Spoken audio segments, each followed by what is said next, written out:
10, 9, 8, 7, 6, 5, 4, 3, 2.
Me, James.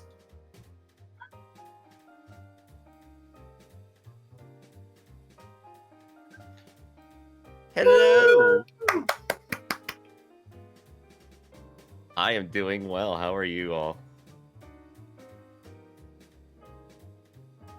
Yeah, apart from a slight bit of a cold, which I apologise for in advance, I'm pretty damn decent, buddy.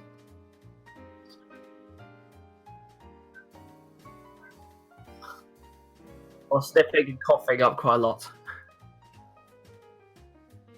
He's quarantined in his own house. I clicked mute, right? I clicked unmute on my OBS, and my mouse decided, no, I'm not going to mute you. So I was unmuted. God, I'm all right. Officially, I've been saying I want to buy a new mouse. I think I'm going to buy a new mouse this weekend. It's official. It's official. The machines are rising up against you. Yep, exactly. Which is a bit sucky. So give me 1 second. I'm going to do something here. I'm going to do something. Let's see. So perfect. So we're just gonna rewind, so to say. There we go. That's better. Welcome everyone to the Tally Ho Show with me, James. Me, James? Or me, Andy. What the hell am I doing? What the hell happened there? I don't know. What did he suddenly become James? That's not throwing me off there. I was like, me, James. Again. Wait, aren't I James? I was just trying to screw you over there, buddy. Welcome everyone. Am I Andy? Yeah, you're Andy. Okay, making sure. I think this There's is two Andys here. How did you get that wrong? I have no idea. Welcome everyone to the Tally Ho Show with me, Andy. Me, James. And with our special guest, AndyManTGBD. Hello. There we go. Now, Great news. 10 minutes into it, and we've not fucked up once yet. God damn. Is it this a new record of like screwing People up? will People are gonna start thinking we're live. We don't actually plan this. Yeah, We're just I know. winging it. Yeah, you know, it's not like, you know, we're not live and, you know, we're not, you know, recording and we do like one take where probably like some other people would just be like, no, I got to do it again. Stop the recording. Let's start again. We're doing it live, damn it. We're doing it live. But yes, no, glad to hear you're keeping well, James, despite, you know, having a cold Sniffling and coughing, sniffing yeah. and coughing. But, you know, hopefully you'll feel better soon. And as I say, he's quarantined in his house. All he has is tea and cold and flu tablets. Has your future wife quarantined you in the room? Pretty much. She's she's pretty much had the whole house to herself, and I'm stuck in here. Oh well. I mean that's. I mean I can understand that. And then when you feel better, you can like go into some other parts of the house until you feel 100%. After 3 weeks, I'll then get released back, so I'm allowed to go somewhere else. Is this my bedroom? You'll be like, okay, you feel better now. You can go outside. Yay, the outside world. Oh god, it burns. It probably does at this point. It's boiling out here today. I know, it's a bit of a scorcher over in the UK. Over here in Vancouver, it's a bit chilly. It's overcast, but you know, it's not too bad. What's the weather like for you, Andy? It is very cloudy and cold and probably gonna rain for like the 20th time in a row because that's all it does here in July. Oh god. Yeah. It doesn't get warm here until like August, late September, and it's like, oh, okay, because then it's gonna be fall in like not even too long from now. Oh man, I think there's I don't know if you know of a stream, Andy, called Unsanity Live. Oh yeah. Yeah, because he lives in your neck of the woods, and he was saying on his stream last night that he went outside because it stopped raining. And he's like, oh, finally I could go outside. He went out, and in the first like 10 minutes it started pouring down, and he went back home, and he was completely soaked. It's just Jesus Christ. Yeah. I went out for a bit yesterday, and I was like, okay, it's not raining. As I leave, it starts to pour. I'm like, you're kidding me. It's like, why you do this, Mother Nature? Why do I live here half the time? The Tally Ho Show, now representing the weather since episode 13. Yeah.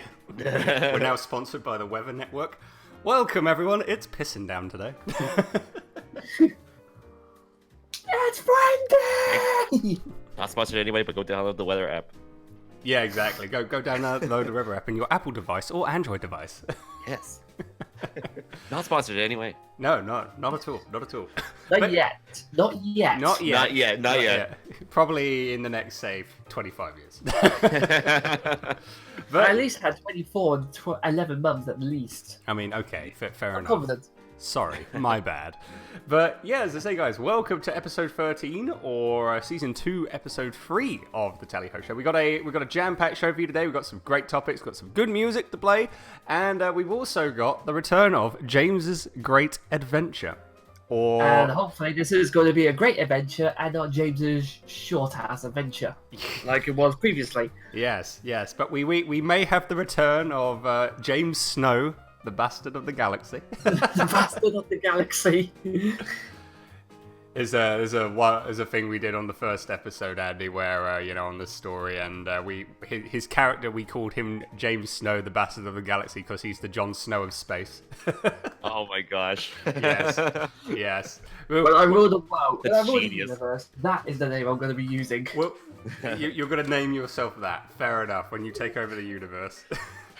Amazing. We're going to start through the book again, Space and Beyond. So you'll know exactly why we called him that, Andy. You'll know for sure. But we'll go into that in a little bit. But as I say, yeah, we've got a jam-packed show for you today. But before we kick things off, we have to talk about a little bit about our guest. We need, because some of you, I mean, there's probably some of you that might be like, who is this person? I'm very intrigued. So, Like me. Yes, exactly. Like James, for example, a fine specimen right there. So, Andy, tell us a little. All right, now, Andy, tell us a little bit about yourself. Like, what do you do? Like hobbies and interests. What games you like, and what games you think are not so much that great. All right, well. Andy is, of course, as you guys said. I am a live streamer here on Twitch. I've been going for almost, I'd say, 8 years already. I think in October it will be 8 years, which is a pretty long time. Yeah, that's pretty crazy. I basically just started doing streaming as a hobby and then ended up getting affiliate partner like 2 years ago, which is pretty nuts. I just play a bunch of stuff. I play a few games, try to beat them, and also do multiplayer stuff every now and then, especially for those that know me. I do a lot of Mario Kart on Sundays. That's what a lot of people have followed me for. But I do play other stuff as well. As for games I like, well, I love me some my platformers, of course. Those are like my jam. I love those. I also like my kart racers as well. I like some RPGs, definitely action RPGs more. And games I don't really like, that is a good question. I don't know. I'm not really too picky when it comes to that, to be honest with you. At least I can't really think of it. Is that a particular game where you're I know what game I don't like, actually. Dokapon Kingdom. There you go. Oh, Dokapon Kingdom. Yeah, screw that game. There you go. You think Andy was like, I don't have a game that I like, and I just, oh wait, there you go. Yeah, I just thought of it. Yep. I took a minute. I totally wasn't coughing Sonic 06 as well. Just saying. I have a guilty pleasure for that game. Believe it or not. Guilty pleasure. If there's a Sonic game I don't like, it's probably Rise of Lyric Sonic Boom. I think that's worse. Oh no! I mean, I played it. I think you played it after before the patch, right? Yes, that's correct. So I could understand it being hot garbage then. Yeah. I mean, I think after the patch it wasn't that bad, but it was still pretty like, man, could have been better. But I do remember your exact reaction at the end of the game. It was magical. Magical. Lordy. Yeah. It was a good 30-minute clip or whatever. It was pretty great. Yeah. It was fantastic. I'm still sitting here waiting for that sequel because they ended doing the sequel bait and never came out. What the heck? It's never coming out.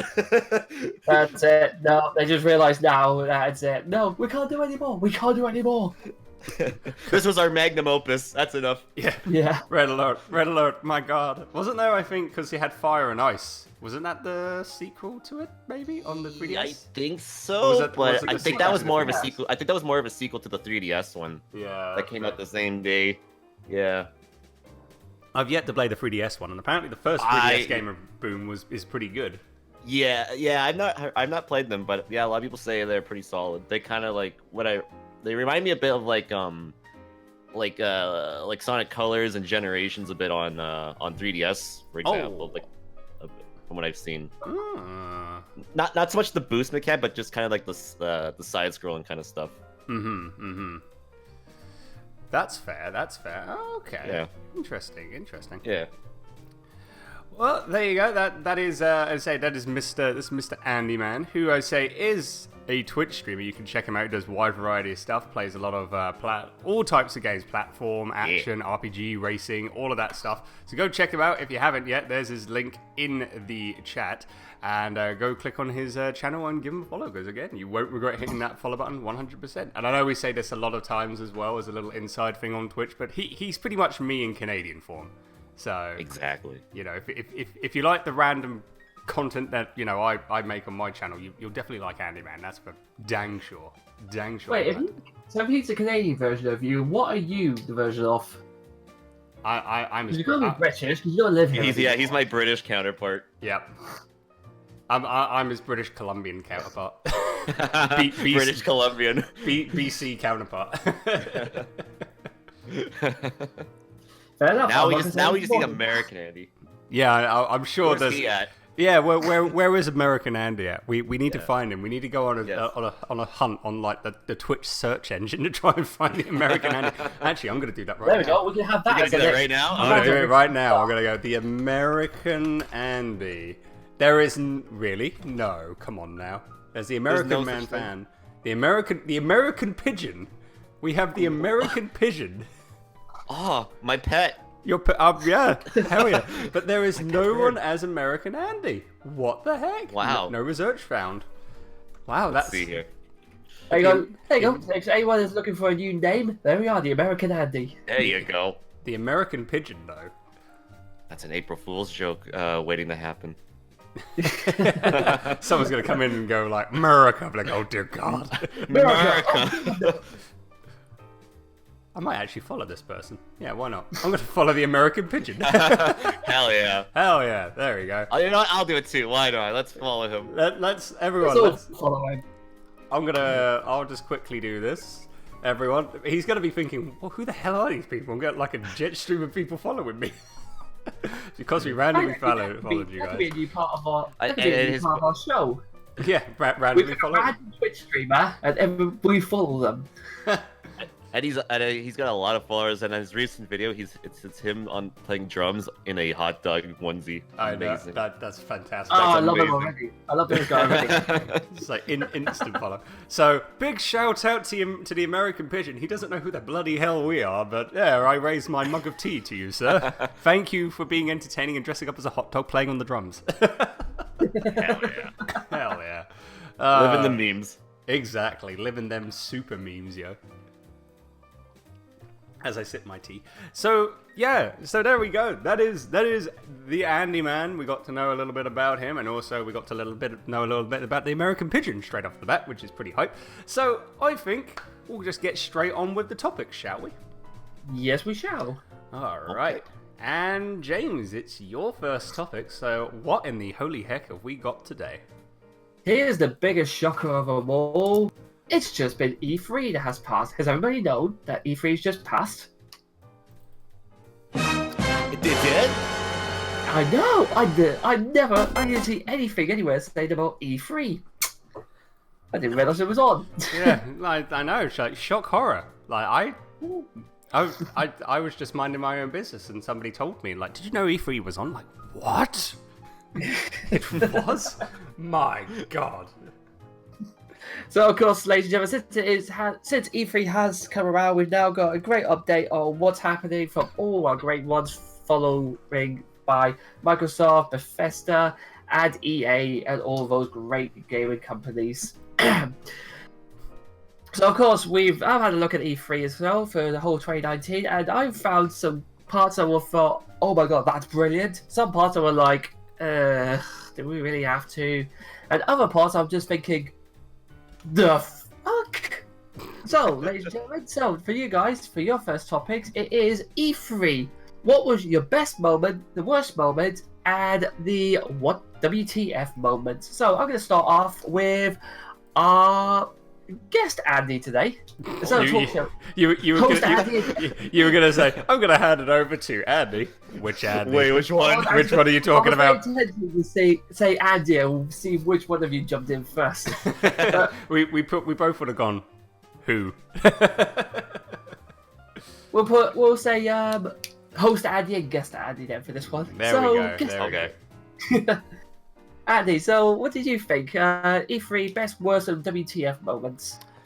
Well, if people know me, everyone kind of knows what the best was for me, and it was an announcement for a DLC character for Smash Brothers. Oh my goodness gracious! I think I'm going to take a guess. Banjo-Kazooie or Persona? Yes. It was a Banjo-Kazooie, yeah. I flipped so hard with couple of people in my viewers because we were watching it live on stream, and man, that was one of the probably the most fun conference direct that I think I've ever watched with people. It was so good. There was a lot of good stuff that came out of there. Nintendo just, I think, killed it this year as a whole. They just, besides the whole DLC, they also had some good games they brought out. Like Luigi's Mansion 3 looks fantastic. Animal Crossing looks pretty great. The Zelda Link's Awakening remake looks pretty great. The announcement of No More Heroes 3 is also amazing because I love those games. They're super duper fun and over the top. So yeah, I'm really looking forward to that. Astral Chain looks pretty great. And then the big bombshell of Breath of the Wild getting a sequel. That I was not expecting anytime soon. Like, it's insane. Like holy crap. I love that. It's weird as well because I've actually been thinking about this, but all of the sequels to Zelda games, because normally just bring out a new one, but when they actually do a sequel to one, because I'm thinking more Majora's Mask, it actually does quite well. Yeah. Well, the only series I know where the sequel actually is quite good. It might not be best original, but it actually does someone that stands for itself. Mm-hmm. Yeah, and it looks like they're taking a more darker tone this time with it too. So it seems kind of everyone's kind of making a comparison how it's going to be so much like, oh, this is going to be Majora's Mask a bit for this game, and yeah, I could see it because it looks like it's taking a more darker tone compared to the original Breath of the Wild. At least from what I've seen from the teaser. And isn't it as well like because when you've seen like sequels to like like different console type games, like you said, you have Ocarina of Time, and the sequel to that's Majora's Mask.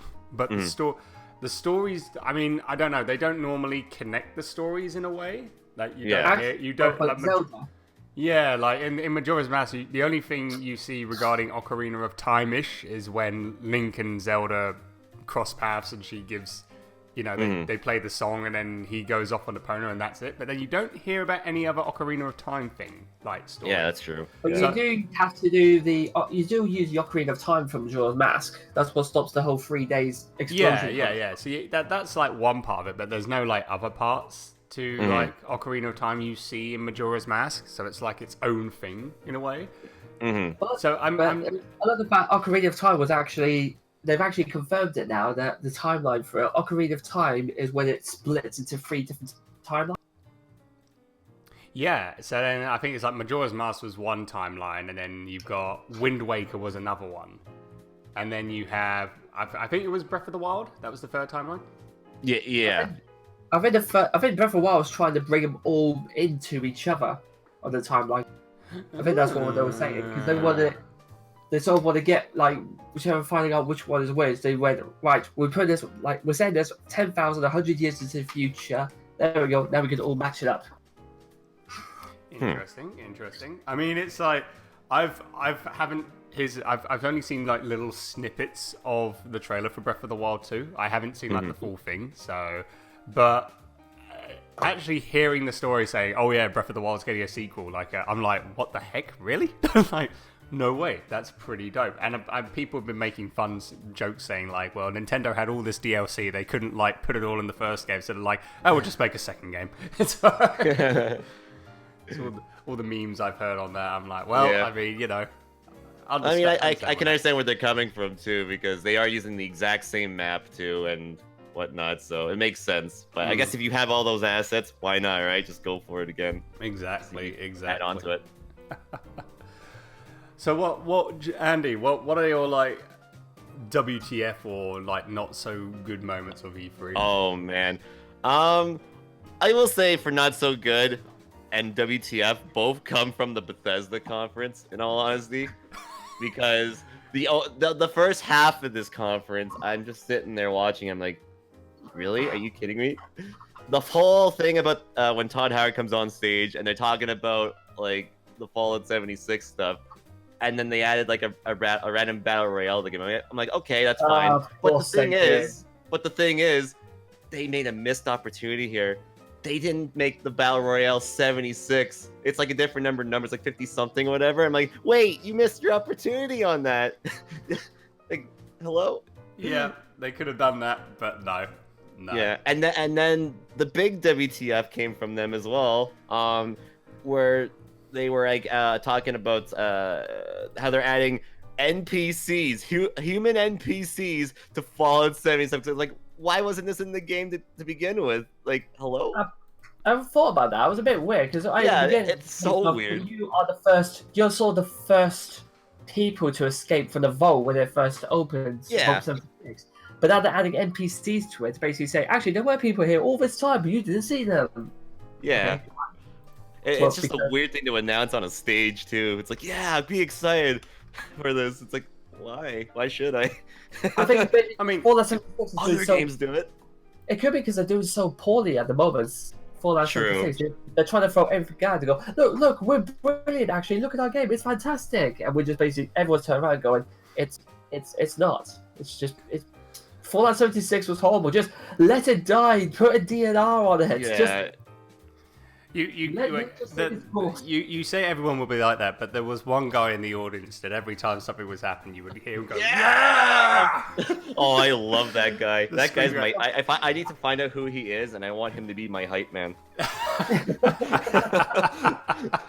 He's there every year. He's at every Bethesda conference. He's there every year, just going, yeah! Just screaming at everything. So when they announce, like, we're having NPCs in Fallout 76, yeah! Excuse me 1 minute. I need to take a drink of my water. Yeah! Hi guys. Yeah! I'm afraid we've had a bit of a horrible accident just happened outside. Yeah! Honestly, in my book, I think that guy alone, just for that conference, was the best. It was just him in general. Oh yeah, definitely. Oh, for sure. I mean, that would be great to find out who that guy is, because I think he's there like every year at the Bethesda conference. And you just hear him scream, and I love the people like on stage at Bethesda just go. They're just like trying to keep the composure and stuff, but they know it's just like, oh dear God. Yeah. That's why they just like, we love you guys, we really do. It's like, and then it's just the one guy that goes, yeah. Maybe they've hired him. I want to know how much. Yeah, how much is he? I wonder how much he got paid after that conference. That's what I would like to know. Yeah, exactly. How many checks did he get in the mail after that? Oh my God! I could imagine if you managed to find him as your hype man, Andy. And it's just every time you got a sub, you'd just be like, you have like the video game jingle, and then at the end you just hear, yeah. It'd be dope as hell. Now I need like a remix. Now have like the guy in the crowd saying, "You're breathtaking." Keanu Reeves goes, "You're breathtaking," and the guy goes, "Yeah." Oh God! Please do that. Please do that. Yes, someone out there do that. That's like the thing that must be done. Yep, exactly.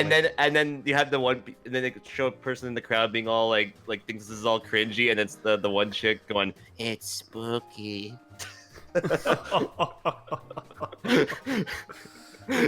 Oh my If someone if someone's watching this or hearing this live or on the SoundCloud afterwards, if they actually do that, please send it to us. We will give you whatever you like. You want a song on it? You want a topic? It's in there for the next episode, regardless. Oh, that'd be amazing. Oh my dope. That'll be. Our email is thetallyhoshow@gmail.com. just pointing it out there. Just pointing it out. Oh, no, that's great. James, what about you? Or do you want to go for me? Now, how about yourself, though, Andy? What did you think? I mean, sorry, host Andy. What did you think? Host Andy, yes. I'm not gonna lie, I didn't watch a whole lot of E3 this year's E3, mainly because I don't know. There was just, I mean, my dad was over, so that's why. So I had like my dad over for a visit. I mean, I did check out social media and stuff, and I did watch a few videos of things that were going on. But yeah, this year just wasn't really. There were a few things. I think the hyped thing was, what was it, Cyberpunk 2077? I think that's the name. Yeah. Yes, that's correct. Yeah. Yep, with Keanu Reeves. My God, like I never even heard of that game. I think one of my friends told me, he said, "Oh yeah, have you heard about the new Cyberpunk game?" It's a Cyberpunk game? And then I watched the Keanu Reeves part on the Microsoft conference, and I was like, oh my God, that actually looks dope as heck. So I'm really looking forward to Cyberpunk. It's going to be really, really good. And just having Keanu Reeves at E3 was amazing, and then having all the memes like that, "You're breathtaking." I'm like, that was amazing. I thought that was brilliant. And also, You cannot put a I gotta foot add wrong, on. buddy. I gotta add on to that. Did you know that the guy that he called out as breathtaking ended up getting a free copy of the game when it comes out? Yeah, when it comes out. No because of his way. comment. Yeah. really? Yep. That's dope. Mm-hmm. Hats off to that, man. Okay, so all you got to do is just tell the main celebrity that comes onto the stage, telling them how amazing you are, and then you get a free game. Yeah. Who knew I think it was that it easy? was a heckle, but at the same time, it was a good heckle. It wasn't saying you suck. It was a case of you're breathtaking. You can never tell Keanu Reeves he sucks, because he does not suck. He is an amazing, You can't. wonderful man. You cannot Yes. fault Keanu Reeves. No, He exactly. kills me all the time in Fortnite. Have you see all their I know. skins in the game? I know. It's like I just got killed by like the fourth Keanu Reeves in a row, and then you go into what? I just got killed by John Wick. What an honor! And then you realise that half of the whole island's filled with John Wicks. It's like, Yeah. who's the real person and who are the fakers? And then you got that one guy dressed up as Duke Kaboom. Dude, kaboom. Oh, dear God. Sweet Jesus.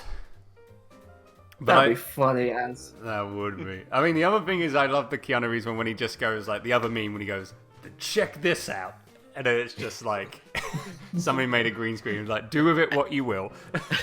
Have you seen the one where he goes, "Check this out," and then on the green screen portion it says, "And check this out." And it keeps check going. this out. Yeah, I've seen that. So- That's the best one. That is the best one. I love the fact when a meme comes up and a green screen happens and people are just like, someone comes in with it, goes, "Do with it what you will." And it's just Yeah. like the internet just goes, "I'm ready." My time to shine. Juicy time, juicy memes. Yep, it's time for my 15 seconds of fame. It's like, oh my God. But yeah, no, definitely the Keanu Reeves part was really, really awesome to see. Nintendo as well. Breath of the Wild 2. Hearing about that, I was kind of just like really surprised, but really excited to see that going on. No More Heroes as well. I'm really, really hot. I mean, hearing that, when did we first hear that? I'm trying to remember. Was that like, it was last year, I think. A couple of minutes ago. For No More Heroes 3? Yeah. That would have been Couple minutes actually ago, I the think. first time you'd ever hear for it, because they did release the No More Heroes game, but it was in a different style, and that was the game they originally announced during the Switch presentation a few years ago. That was it, yeah, because they said Yeah. that this will probably be coming when they didn't show like a trailer or anything, but it's like, Yeah, this is what actually, I guess the latest you ever got an announcement that No More Heroes 3 was actually happening was at the end of Travis Strikes Again, because once the credits roll, it transitions you to like this little like bait alpha like screen where you play as Travis in third person, and he talks about like, you can't be in here. We're working on something in here or whatever. So it's like, oh, okay. So that basically said, oh, there's gonna be a third one, and then sure enough, they announced it at E3. At E3. So that I'm really looking for. I need to start playing No More Heroes again at some point, just so I can get myself pumped up for that. That's for dang sure. Yeah, and then of course Banjo-Kazooie being in Smash. What the holy heck? That's just like I love the fact that loads of people around the world just freak the hell out. as if like world peace has finally been set upon around the globe, and everyone's like, yeah. It's like, that's it. Banjo-Kazooie is the world peace. He brought the world together. Yes. By the power of Jiggies. He brought Maybe because I don't think anyone expected Banjo-Kazooie to come back, though. Because, I mean, when was the last time we had a Banjo-Kazooie game? Nuts and Bolts. Yeah, on the 360. And I think his last appearance, believe it or not, in any game, way, shape, or form, was Sonic and Sega All-Stars Racing, the very first one for the 360. Yeah. That was his last ever appearance. Yeah, but I think because he hasn't had his own game since the 360, I think that's probably why no one's expecting him to sort of show up. Well, I mean, with Persona 5, fair enough, that's a brand new game that's just come through, so of course you're going to get that sort of style. But still, a game you've never seen for a while, a character you've never seen for a while, can't get introduced, which used to be a fan favorite. I get the fact with Persona 5 being in Smash because, like, you know, Persona being on the 3DS, so it was bound. That was still a bit of a WTF. What the heck did I just see? Persona and Smash, my god. Yeah. So when that happened, the possibilities were endless for other characters to come in, because it's like, yeah, it's Sega, it's a Sega product, Persona, but it's also Atlus. That was like, it's Atlus's bread and butter, and you think that, you know, they wouldn't allow anyone else to touch it, but they have, which is amazing. Especially Sony, since they have a big a big deal with the mainline Persona games as well. They don't let anybody else really touch those at all, except for them. Yeah, exactly. So I mean, it's like, and during the Game Awards, when you saw like all three main heads of like Xbox, Microsoft, Sony, PlayStation, and Nintendo all together, like just standing on the same stage, a lot of people got hyped for that, and that made me think, going like cross-platform online games may well and truly happen for a while, like for now, like, you know, it'll still be slowly in development, but you know, that will probably happen because they're now probably working together, and also the fact that more like characters from like different franchise on either Xbox or PlayStation may get a chance to come into the Nintendo world and jump into Smash. So, you know, I had a feeling that probably, like, if it was gonna happen, if you had to pick characters, Banjo-Kazooie was probably definitely going to be a shoo-in for that, because of like the relationship now between Nintendo and Microsoft, you know, with the things that they're doing, like it's great. So to see Banjo now be jumped back into the Nintendo world with being in Smash is amazing to see. Would we be able to see maybe like a new game for Banjo-Kazooie? I would love to see that. I don't know. I hope so. I doubt it will be on a Nintendo console, which would be very sad, because, you know, it would be a nice fit. But I mean, if Microsoft decide to bring a new Banjo-Kazooie game and it plays bloody well, then, you know, they'll do good with it. Considering they're bringing them out for Smash, though, that must be a step in the right direction to say he's getting revived. He is getting he is returning back to his own game. Yeah, you're sure that must be the first step. Yeah, to say. Mega Man had the exact same resurrection, I guess you could say. Yeah. Before his inclusion to Smash, like, he had like so many like games that got like canceled or whatever. His original creator left Capcom, and then he got added to Smash, and then eventually they started making these collections for Mega Man, and then just last year they released Mega Man 11. So I think we'll see a lot more Banjo-Kazooie coming out now. Yeah. Yeah, so I mean, it's like you just don't know. I mean, it's like if Microsoft saw like the hype that brought with that announcement brought to a whole big audience seeing Banjo-Kazooie come back, that might give them a thing, be like, actually, why don't we make a new game? And, you know, I think they do see they probably do see the the benefits for doing it too. Oh yeah, for sure. After seeing that, yeah. The other thing is, like, before I think just the whole WTF moment or stuff like that. But another good moment, which I I thought was very sweet. It was in Bethesda, the Bethesda conference, and it was for Ghostwire, the game, and everyone's favorite person. Was it Shinjin Mikami? Shinjin, she was the girl that did she did work on Bayonetta and loads of other titles, and everyone loved her. Everyone loved her, and I'm thinking, who is this person? And I checked her out, and I'm thinking, and I watched that part, and I was like, oh my god, she's amazing. And like she's just on Twitter going like, the flood of love is so great, I can't control it. It's overflowing. So people made so much artwork of her and everything. I'm like, that's so sweet. Yeah. Everyone's like, she's the best girl of E3, and I was like, that was I like that. That definitely like made her year, I think. Oh yeah, when she came out. So I think that was a sweet little thing for her. Yeah, the just WTF moments. I think like the worst moments. I didn't really see it, but I think EA was pretty meh. That's what I've heard. I didn't watch it, so yeah. I heard it was pretty. You could just skip it. Yeah, to be honest, the normal stuff they bring out is like the NFL, next ones, next FIFA game, next NHL, and everything like that. Yeah, same old. It's literally same old, same shit, different year. That's what we see. Yep. The only thing I think that was probably a standout was probably the new Star Wars game. But other than that, that's really it. Yeah, I think everyone gets hyped for Star Wars now. But then when the sports come in, everyone's like, meh. All right, tapping out. Okay. Yeah. It's like, but everyone, you don't understand. They're really much to add to the games, though, are they? Well, don't you know that now in the new latest FIFA, NHL, and NFL games, you get fully optimized facial hair.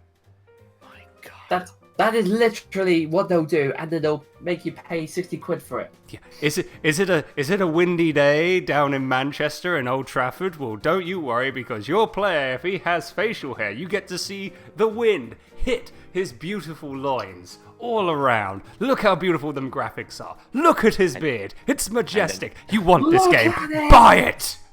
And then at full release, you'll see on Twitter some guy posting a glitch video of his beard like going through his face. Yeah.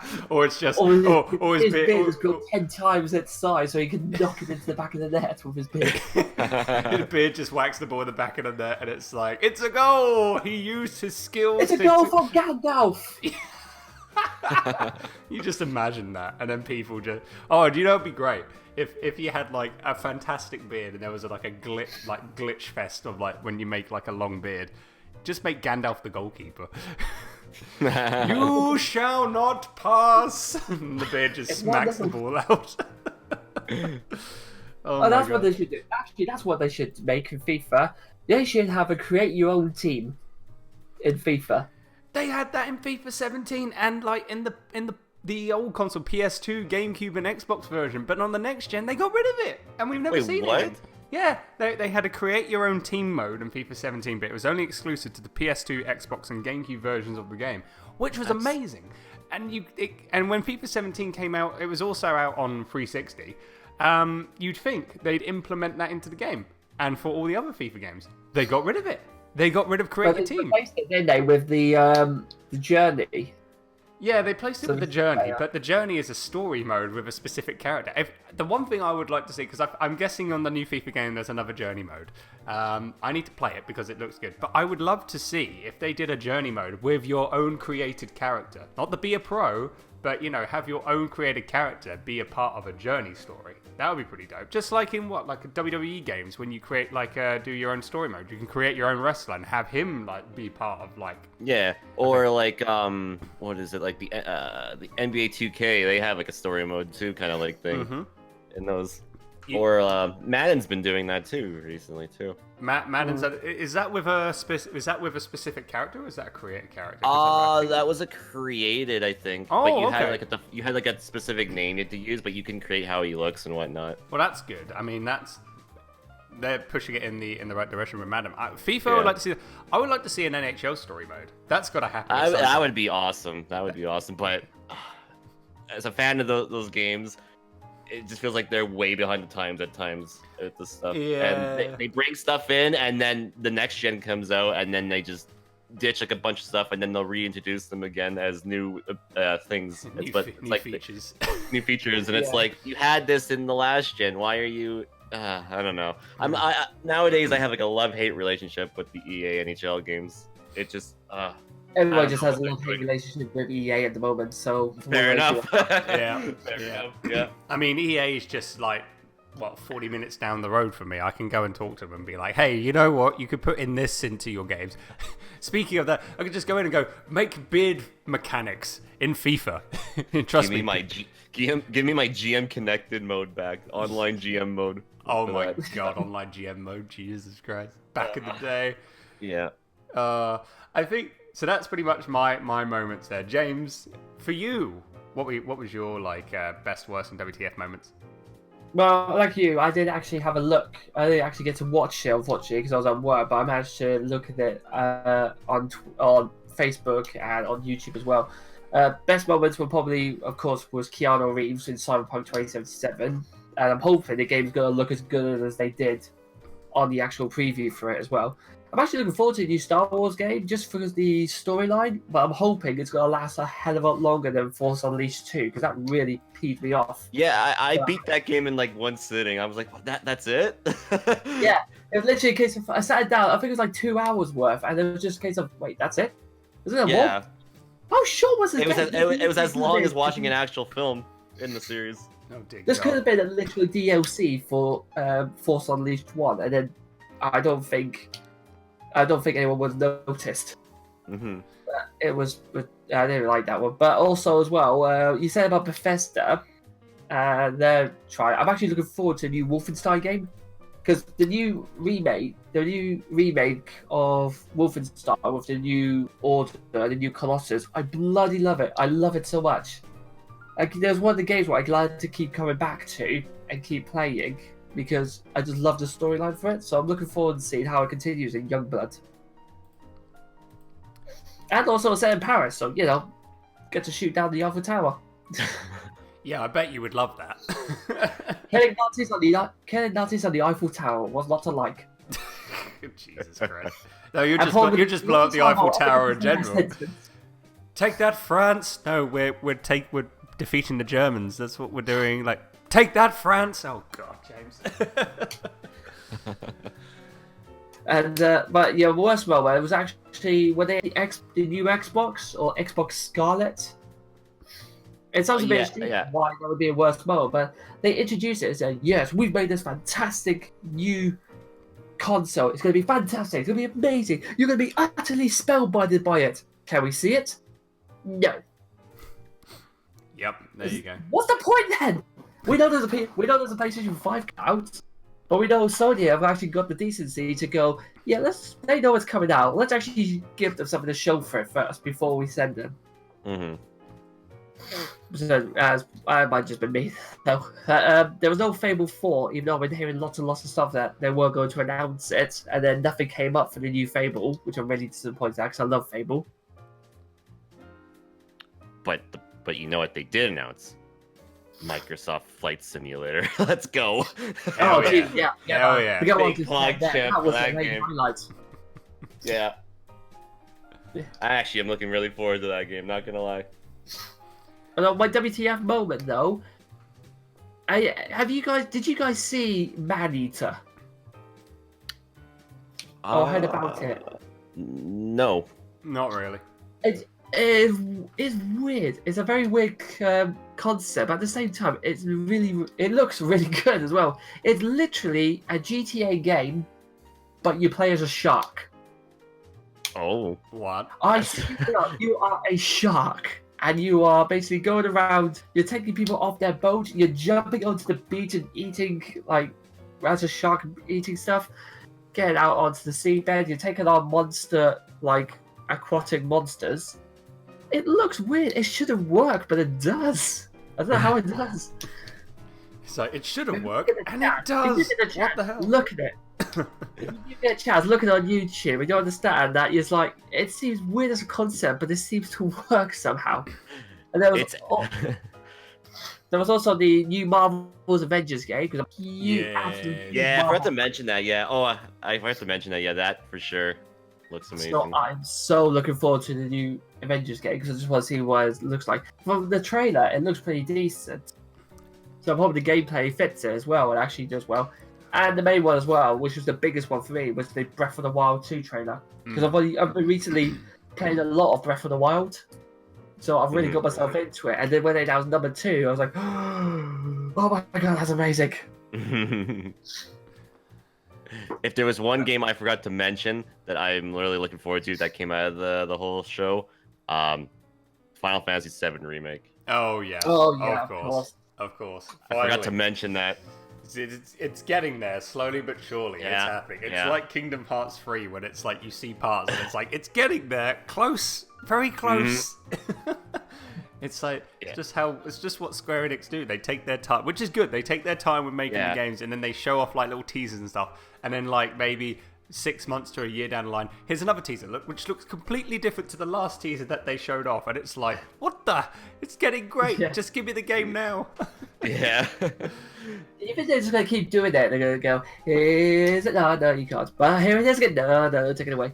Here it is. Just give us the goddamn game now. Exactly. My god. Forgot to mention as well to everyone in the chat, if you have like a good, bad, or WTF moment for E3, feel free to type it in the chat. You know, we'll once we're in our new set, our next part, we'll still read your messages and we'll find out exactly what you liked or didn't like about E3. But going into a conclusion now, I think. Okay, so we know what the best. So for everyone, then your best, your worst WTF moment. And are you now, has E3 made you more excited about the new games coming out or not? So we'll start with guest Andy. So best, worst, WTF, and are you now looking, has E3 like made you excited for a certain game? Yes. It has. I mean, could they have shown more to get me more excited? Absolutely. I kind of wish like there would be more demos to be showed for some games, because some of them they're just CGI trailers and that's really it. But if you actually showed gameplay, I'd be a little more excited for that.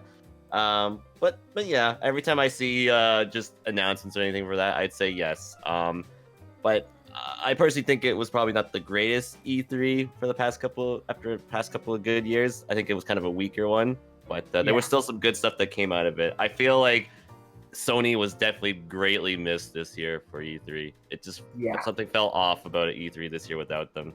Normally they bring a lot of good hyped games to be announced or just showcased, and the lack of presence just they did fell say they were off. going to take off. They didn't want to do it because they wanted to do something big for the next one, didn't they? Yeah. So... yeah. Their focus is more on PlayStation 5 and that, which I understand, but I don't know. It just felt like they could have just showed whatever the heck they wanted, honestly, and it'd be fine. But yeah, I could understand where they're coming from that. They're pretty much done with this gen, basically, even though they have a few games still left coming out. But they're getting ready for the next one, yeah. Mm-hmm. Okay, great. So, host Andy then. Yes. Question to you, buddy. Also, hello to Star Tracker 86 that's in the chat. Tally ho to you. Welcome to the Tally ho show on there, where we're just ending off our topic about talking about E3.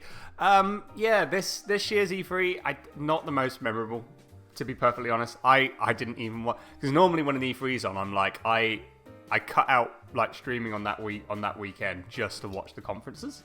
And so, but you know, because I'm all hyped up and want to see what's going on. I didn't even felt hyped up, to be perfectly honest. And I think, as what AndyMan said, the fact that Sony was not on there was a big miss. They were greatly missed on that. And I think that's the reason why, because it's like, yeah, I like watching Nintendo.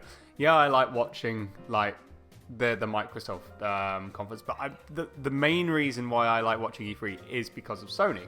Because the titles that come out for the PlayStation games are pretty like tremendous, actually. There's some parts where you just feel like, what the heck was that? But yeah, that's every conference. But Sony always steps up to the plate and pulls off a tremendous like tremendous conference. So for them not being there, it was kind of like, it kind of deflated E3 a bit, I have to say. I think if one of the big three, Nintendo, Microsoft, or Sony, don't show up, it'll be a deflate. If all three show up, then there's the hype's there. But if one of the three is not there, it's kind of just like, I would say if Microsoft didn't show up, I don't know, I think it'll be a bit of a deflate again. Mhm. Yeah. But yeah, no, Cyberpunk 2077, Keanu Reeves, that hyped me up. Banjo-Kazooie, being announced on Smash, that was a big hype. Breath of the Wild 2, definitely for sure.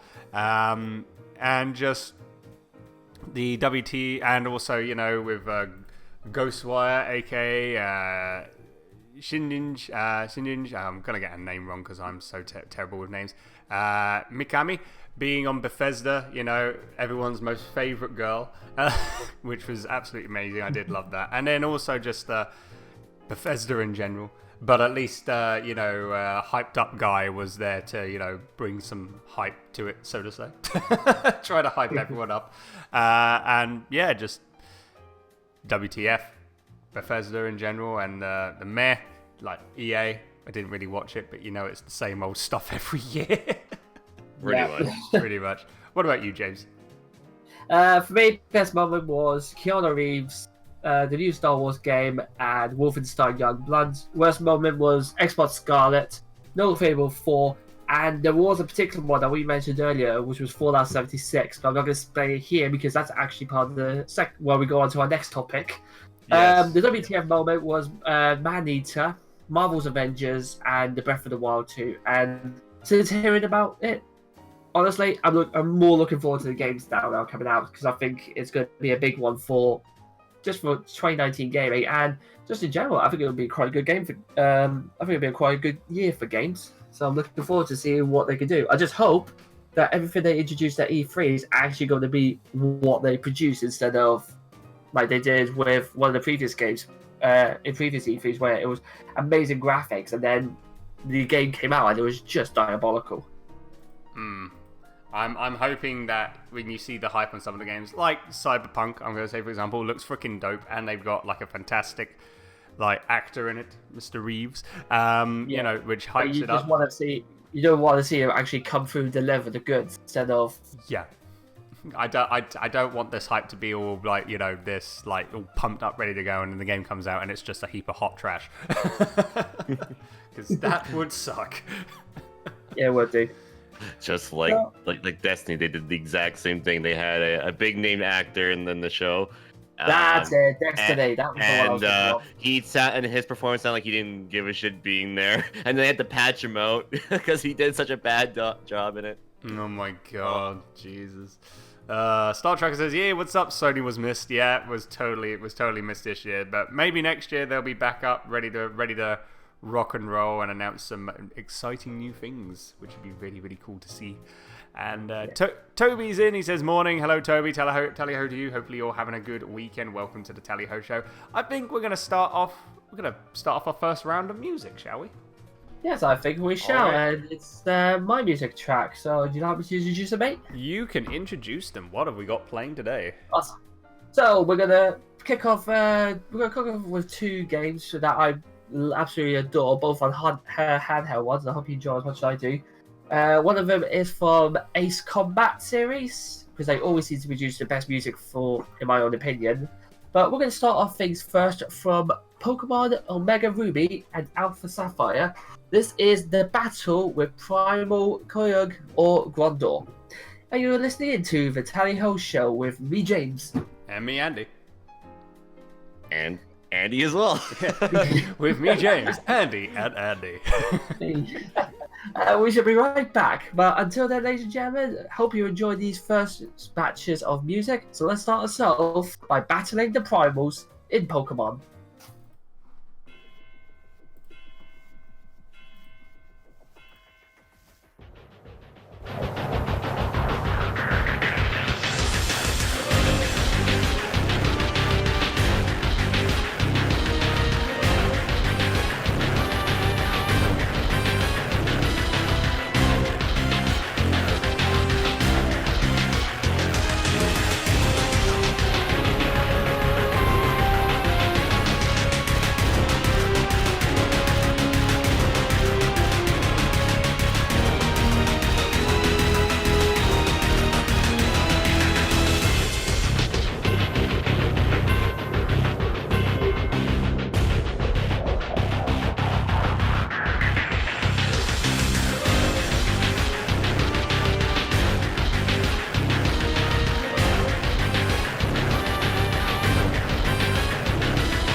3 things you can do to obtain a happy, healthy life. Eat your 5 fruit and veg a day, explore the world, and listen to the Tally Ho Show podcast with Andy and James. The first 2 are optional.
And welcome back, everyone. Welcome back to the Tally Ho Show. I do apologize for that. Just had to sort something out. That's why we had a little bit of a delay on me getting back to chatting. But yes, what we had on was James's picks. We had from Pokemon Omega Ruby / Alpha Sapphire. It was Battle Primal, Kyogre, and Grundle.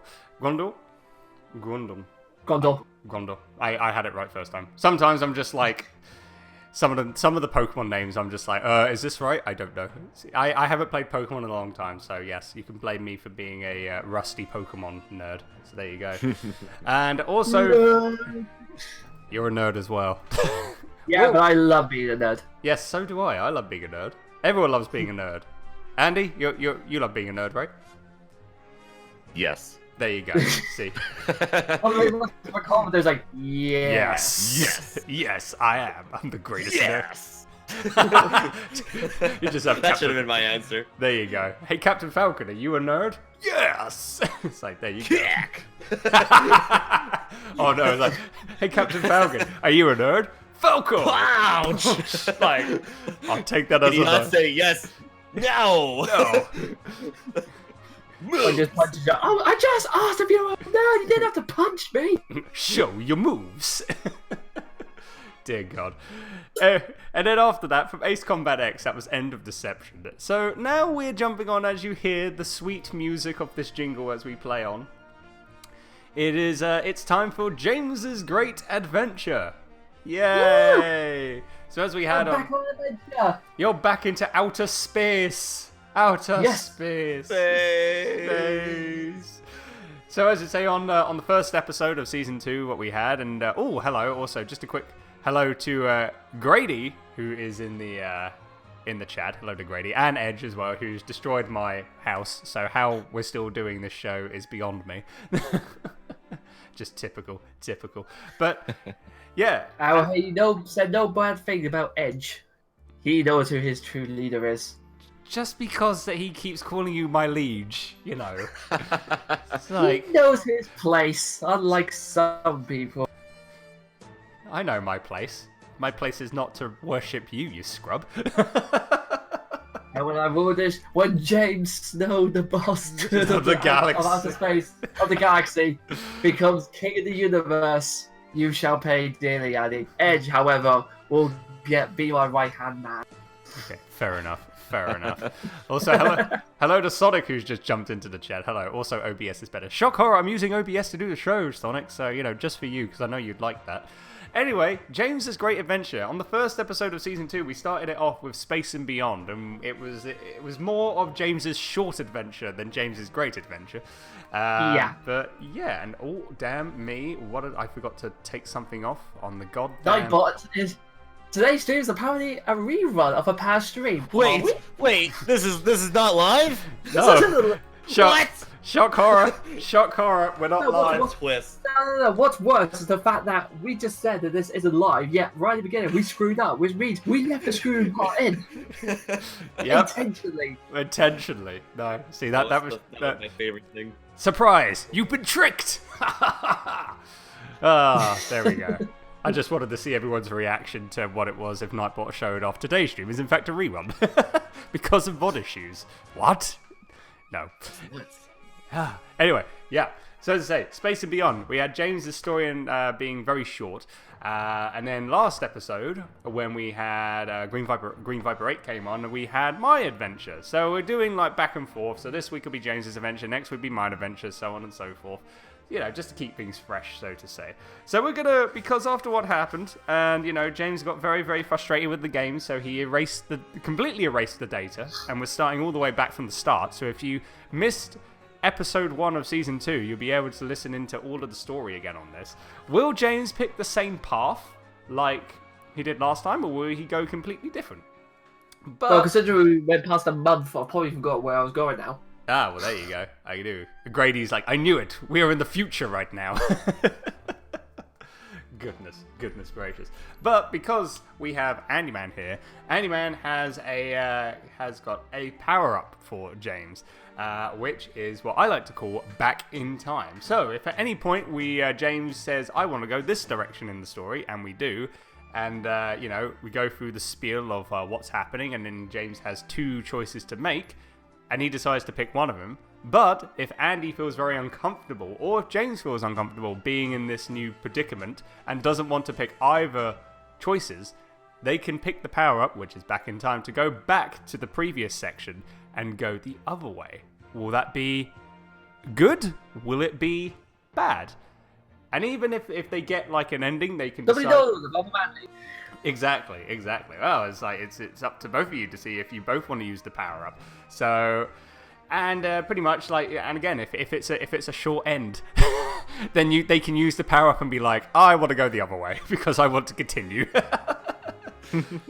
So whichever way they want to go, it's totally up to them. Okay, so I'm gonna put. Well, saying that, last time we played this, I ended up becoming a spaceship captain, which wasn't too bad. And then I ended up in paradise, so you know what? I might have been short stories, but I did well for those 2. You spent most of your life living in a universal paradise. A universal gangster's paradise. That's a bad thing because... I'm just trying to be funny, mate. Oh, sorry, that was a joke. Oh, sorry. Yeah, exactly. Meh. Everyone's like that when I make jokes. Like, oh, that was a joke. Oh, like, yes. Oh, yeah, I mean, ha ha ha. Not funny. Edge is like, so the Barry Allen power-up, that's a dangerous power. Yes, it is. Only in the wrong hands. So that's why I'm giving it to Andy as opposed to you, James. Absolutely. There you go. That's a wise choice. There you go. Sonic's like, who wants to keep living? I want to keep living. Living life is great. Living life is great. Anyway, speaking of living, it's time to dim down the music. And it's time to turn on this. There we go. Have some space music themed on here. So, because probably James has forgotten about all of this. And if anyone is listening in, if you remember when James said he's James Snow, the bastard of the galaxy, you're going to find out right now why we call him this name.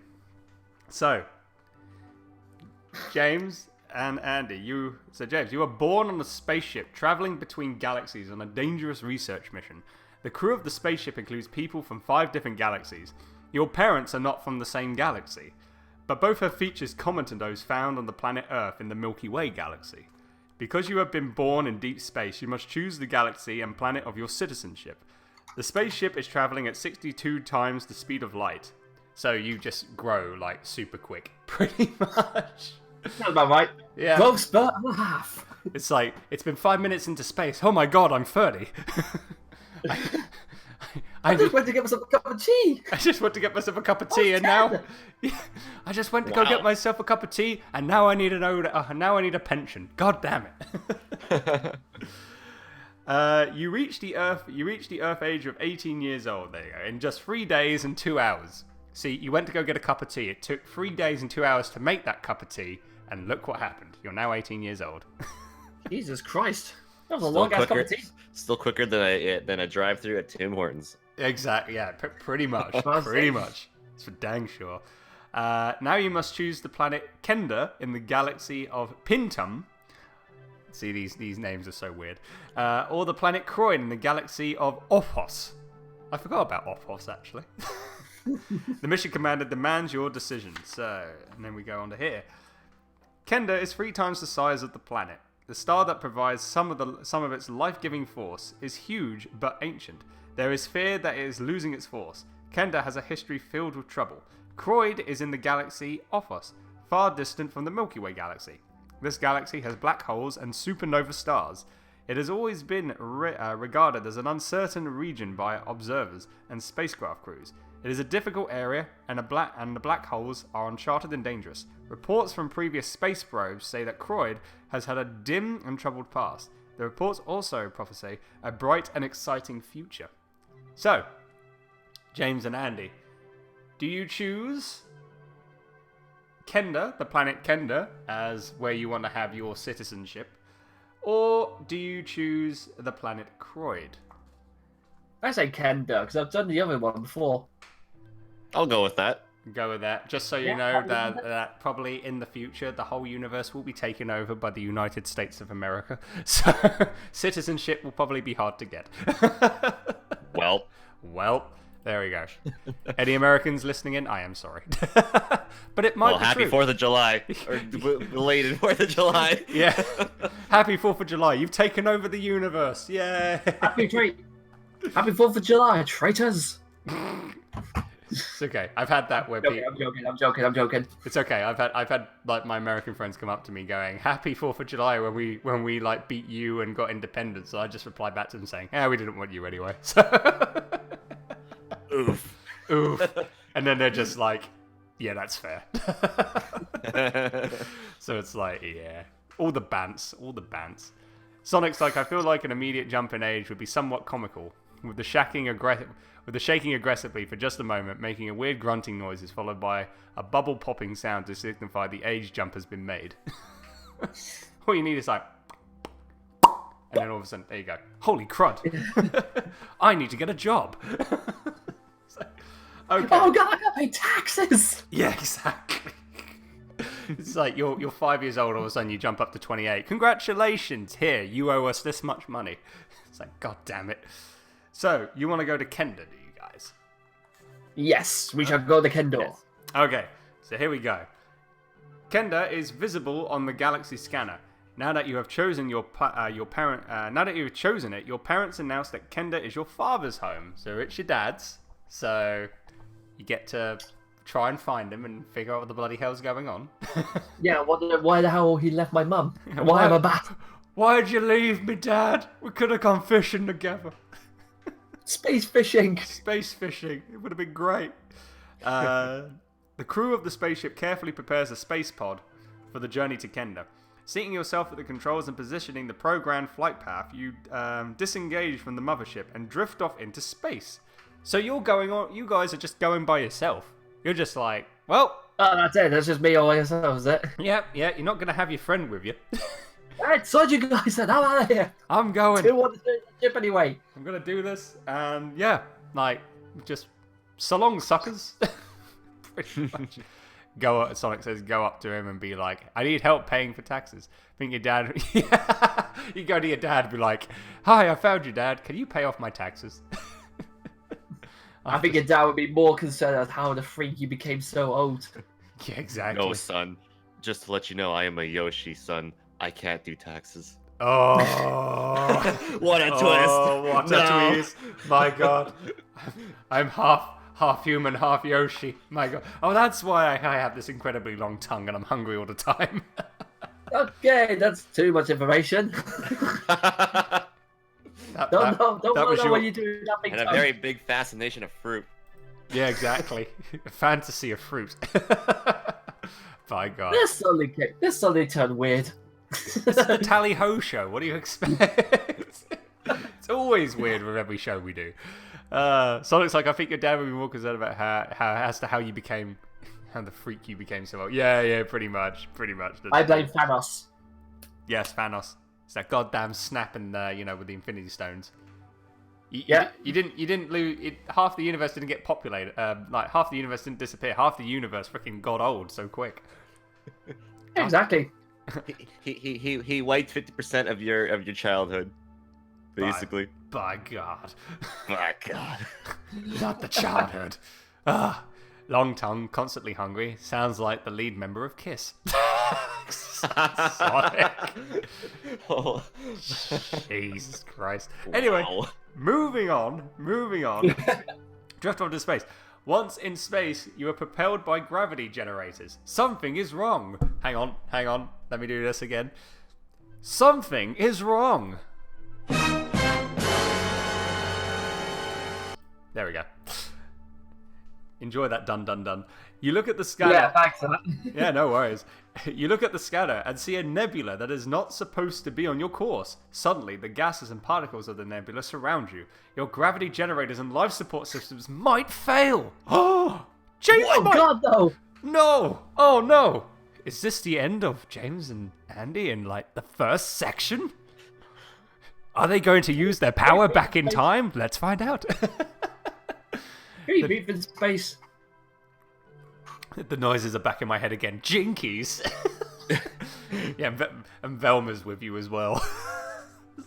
Jinkies. Yeah, the radiation counter interrupts the silence of spaceflight with harsh bleeps and crackles and warning of dangerous radiation levels. So, you can try to return to the mothership, or if you you can rely on and trust your instincts to go straight ahead into what is maybe your doom. So, do you want to take a risk, be a man, be men, and go straight in and see what happens, or are you guys going to chicken out and go back to the spaceship? Okay, I think this is going to be a perfect time to play this. Yeah, oh, really? That's what you're gonna do. You're gonna chicken out. You know what? I was thinking the exact same thing. I was like, you know what? Let's go balls deep. Let's get in there. Oh, Yeah. You only live once, right? Well, no, according to this. Oh, that's true. You're right. Shit. This is a difficult situation, guys. What are you gonna do? You gonna go back to the mothership, or are you gonna? This is the perfect opportunity now for you to just go and just talk amongst yourselves and see what. Well, you in want. situations like this, if you actually go and do it, But then again, You normally why live. the mothership in the first place? yeah, well, how did this happen? Because I don't know which is worse. Yeah. Yeah, but I'm gonna say the words "fuck it." Let's go into that. Yeah, let's go for it. Yeah. You gotta go for it. All right. YOLO all right. Let's go full Shinobu on our asses. Full Shinobu. I say you go balls deep into Doom. Sonic says, "Well, that's what they're doing. They're gonna trust their In that instincts. case, let's put the trousers down and let's go for it. Let's go for it. Yeah. There you go. Yeah, you happy with that, Andy? Yeah, I'm happy with that. I'm turning the page. Right. I Heavy... was talking to you, but okay. Oh, okay. Andy, are you happy? Guest Andy, are you happy with this decision? If we die, you can say I told you so, okay? Sure. Okay, cool. There we go. I'll just blame B Andy in the end. Wow. Wow. He'll be like, James is like, thanks a lot, Andy. And I'll be like, which Andy? And then AndyMan will be like, you. I'll be like, what? And it'll just be, it'll be like that Spider-Man meme. It'll be like, no, you. No, you. It's like pointing fingers. Who's to blame? You. You. I'm just the freaking like book DM here. Or SM, Space Master. BM. Not Dungeon Master, we're in space. It's Space Master. There you go. All right. Book Space Master, so BS. BSM. Books Space Master. There you go. And if anyone thinks differently when I say SM, you have a filthy mind. Anyway, moving on. Heavy meteor showers interfere with your complex navigation system. The interference is so intense that all communication systems fail. You hurtle through space, looking through the portholes, amazed at the sights around you. But your spaceboat begins to tumble, and the world spins in a maze of colours and shapes. Your speed. Yeah. Oh, this is the worst time to be tripping balls. You better have a bath bag, because Jesus Christ. I hope you didn't have lunch, guys. I haven't. That's good. That's good because you don't want to throw up in your space pod. That would suck. It's true. Don't worry, he cleaned the toilets. Dear God. I'm the captain of this ship, and I say you clean the toilets. Wow, that's rude. Telling our guests to clean the toilets. Wow. Just disgraceful. Absolutely disgraceful. Gingers is in the chat. Gingers, boo! Hello, British Eddie Boo. How are you doing, Gingers? Hope you're well. Edge is like, if you die, we can Lex wins him. No, this is not a Lex win situation, all right? Well, since I have the same name as one of the hosts, then that's not fair. That's not fair. Oh, I'm sorry. And since there's three of us, this technically counts as a democracy. So all those in favour of a Lex win say aye. Aye. God damn you guys. 2-1. That's not fair. I hope you guys don't die. That would suck now. Yes, suddenly you care about us not dying now. Yeah. Wait, British Andy dead? No. James and AndyMan, if they die in this, apparently I get a Lex win, which is not fair. Not fair at all. Okay, your speed is so great that you should get through the shower soon. The meteor shower. Perhaps even soon enough to correct the navigational problems. On the other hand, maybe it is dangerous to rely on chance to get you out of this fix. Wouldn't it be better and safer to radio for help? The laser radio will probably get through. So, if you want to wait and hope to get through the meteor shower, if you just want to if you have bigger balls, if you want to grab your thruster and thrust your way out of the meteor shower, you could do that. Or if you want to become a chicken and call for help and hope someone comes to your rescue, you could do that. What is your decision? I'm thinking we're doing all right to begin with, and the meteor shower. I say we can avoid that. I think we can avoid it. We've got good skills. Yeah, we're doing well. We might as well continue going forward. And the bath. Yeah, I think we should. Yeah, I'm gonna We go don't need for it. help at the moment. We're fine. You haven't thrown up We're yet. we're gonna grab that thruster by its handle, and we're gonna propel ourselves forward. You're gonna thrust your way to victory. Yes, I shall. Oh, Hoorah. baby. Okay, let's go then, shall we? Let's do it. So let me just make sure that is correct. Yep, that is the correct page. Now I need to get back to it. Gosh dang it. Alright, here we go. Why wait? Exactly. Gingers has raised Andy's fridge, please. Why wait? You feel that you'll make it through. You push the advance button, strap your seatbelts and shoulder harnesses even tighter, Woo! and push on. Just push it. Oh my. Push it real good. Do. Push it. As you're hurtling to roll space, you see two creatures going past your window, shouting, "Salt and pepper in the house!" Seriously? That'll be, and that's the theme song that you have. I can't play it on the stream because this will get. That's the song they're playing. Imagine in your head.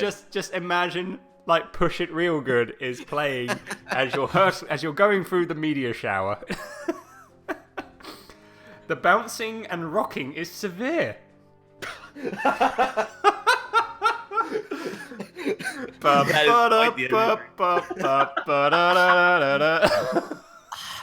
Push it. Push it real good. Dear God. I did You not do realise if someone has just come into this show and all we're talking about is going, shit. We're getting off the wrong example straight away. Welcome, everybody. Context anyway, right? Yeah. Welcome, everyone, to the Tally Ho Show, where we just talk about random crap and also pushing it real good. Spits out water. Edge is like... I'd say my monocle's come off. I say. Is it blind? Am I blind all of a sudden? Was my monocle steamy? My goodness. Okay. I pushed it real good one time. Oh, Sonic. Jeez. I'm not reading that out on the frickin' show. Ouch. Ouchie, ouch. Losing soul at a constant rate. My liege, you have a dirty-minded friend. Hey, we're both the same. Too, Edge. Yeah, exactly. There you go. Right. There is a popping sound. Good God. The space pod is flung out of the meteor shower and into a transit zone. The transit zone is a space highway designed for commercial use by transports. So in the UK, think of it as the M27. Canada, let's say, I don't know, Highway 1, but, really congested. A congested Highway 1, Trans-Canada Highway. And for Americans, New York roads. That's what I got to say about that. The transit zone is a space highway designed for commercial use by transports. An amazing variety of spaceships are following different laser beam highways. I got a question. Sure. How the hell did we miss this? I go straight through the fucking Right? show. It was your show, but it's like a highway over there. It's the media show. You know, like the like when you go on the highway and you see like the mountains and like maybe the hills and there's like, it's like a little bit dangerous. Like when you're going through the Rockies and you're driving like on the road and like but you're right on the edge of like the mountain stuff. Picture that with the meteor shower. The meteor shower is very dangerous. Well, clearly not. We just pushed our way through it. Oh, you could have died. I don't know what the book says. But technically, we haven't died yet. You haven't died you know what? yet. I'll call that a win. Yeah. You know what? Because yeah, okay. This is what I'll do. Because you haven't died yet. There you go. Nice little victory theme for you.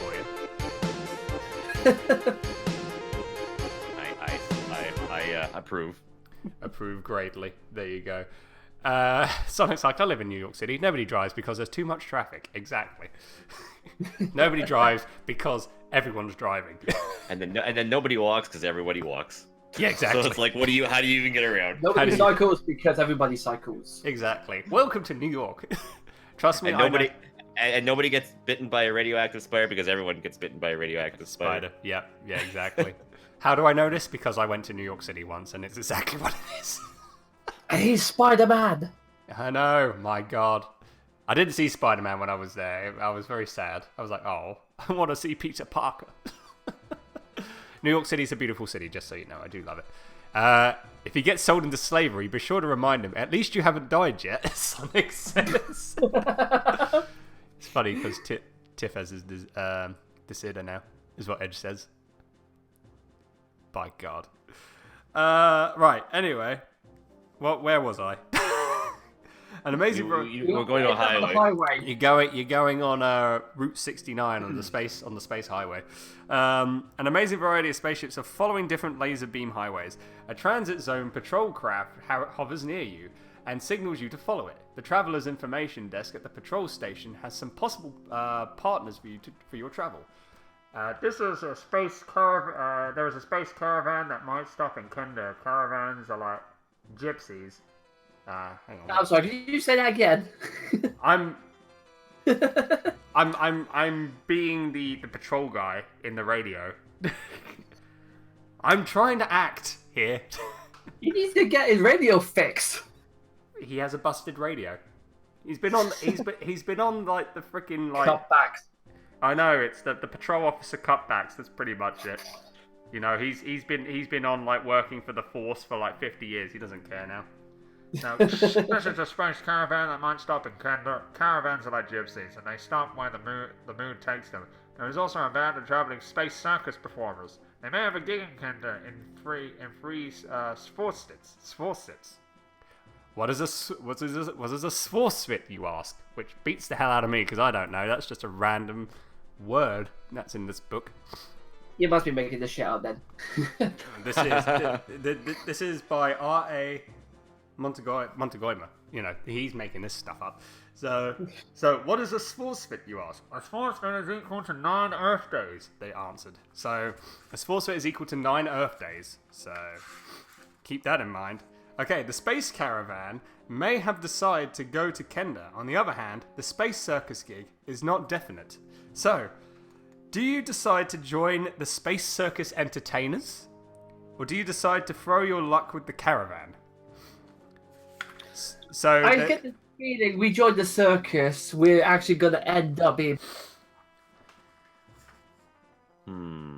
Yes. But then you want to go on the caravans. Is one of them guaranteed to head to Kandor? I don't know. I don't know. I like this is. I mean, I'm just reading through both pages on what you might come up against, and I'm not going to say anything. Yeah, you wouldn't know for sure. They could be going to 2 different places. Yeah. One could be going to the right place. So it's either you go with the circus entertainers, or you go with the caravan. One of them possibly will go to Kendall. The other might go to Kendall. That's all I'm going to say. Possibly or might be. Yeah. Pretty much the exact same thing, 50-50 then. Edge is like, just a reminder, the circus will make you a clown. Well, I mean, James is already a clown, so you know. Oof. If I end up joining the circus, Andy, you're not getting involved. Wow, rude. Oh, and also, hello to J10. How are you, sir? Tally ho to you. Won't be saying much until I got home out of my house, busy with Pokemon Go. No worries, all good. Enjoy Pokemon Go. Alright, so what do you think? I'm thinking the circus. I really am leaning more towards the circus than I am the caravan. Yeah. Shall we say circus then? Yeah, I'm thinking circus. Let's join the circus! Hell yeah. You're gonna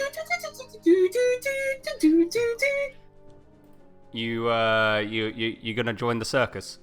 Yeah, so let's become a Okay. clown for the circus. So you decide to go down the path to join these entertainers, and see if they'll take you to Kendall. When all of a sudden, you hear the doorbell ring. It's your pizza.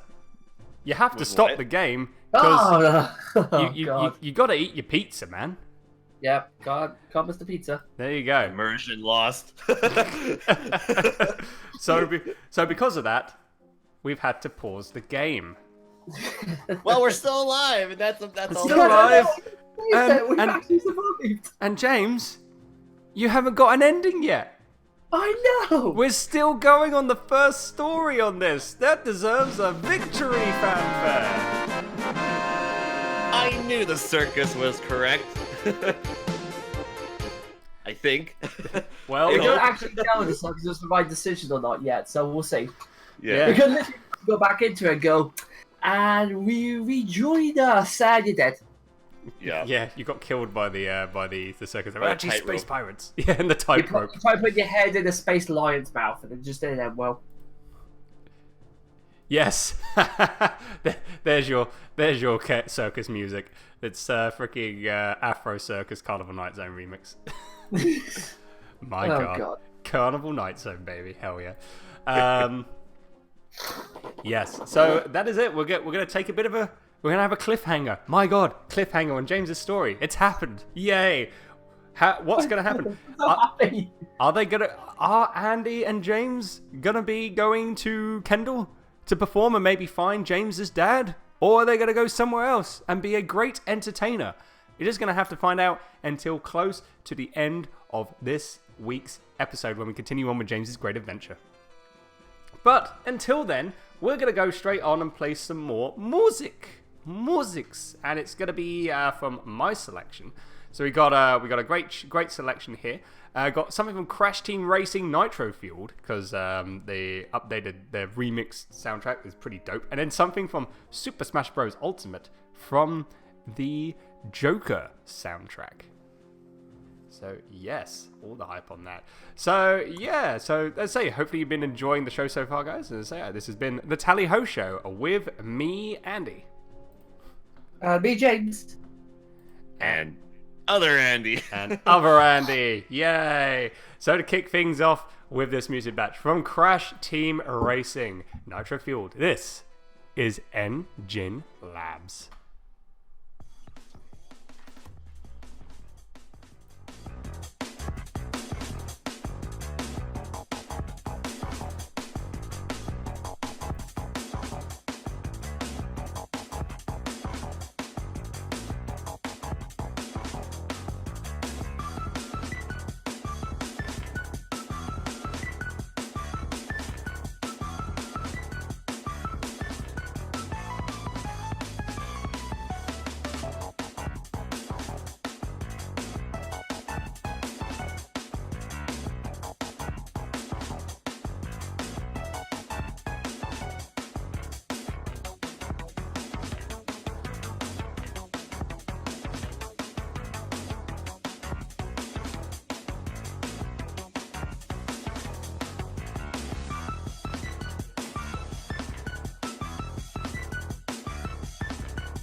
And welcome back, ladies and gentlemen, to the Tally Ho Show. So, what we had was from Crash Team Racing, Nitro Field. It was Engine Labs, and we also had Aria of the Soul, a Smash Bros. Ultimate remix from Super Smash Bros. Ultimate game itself.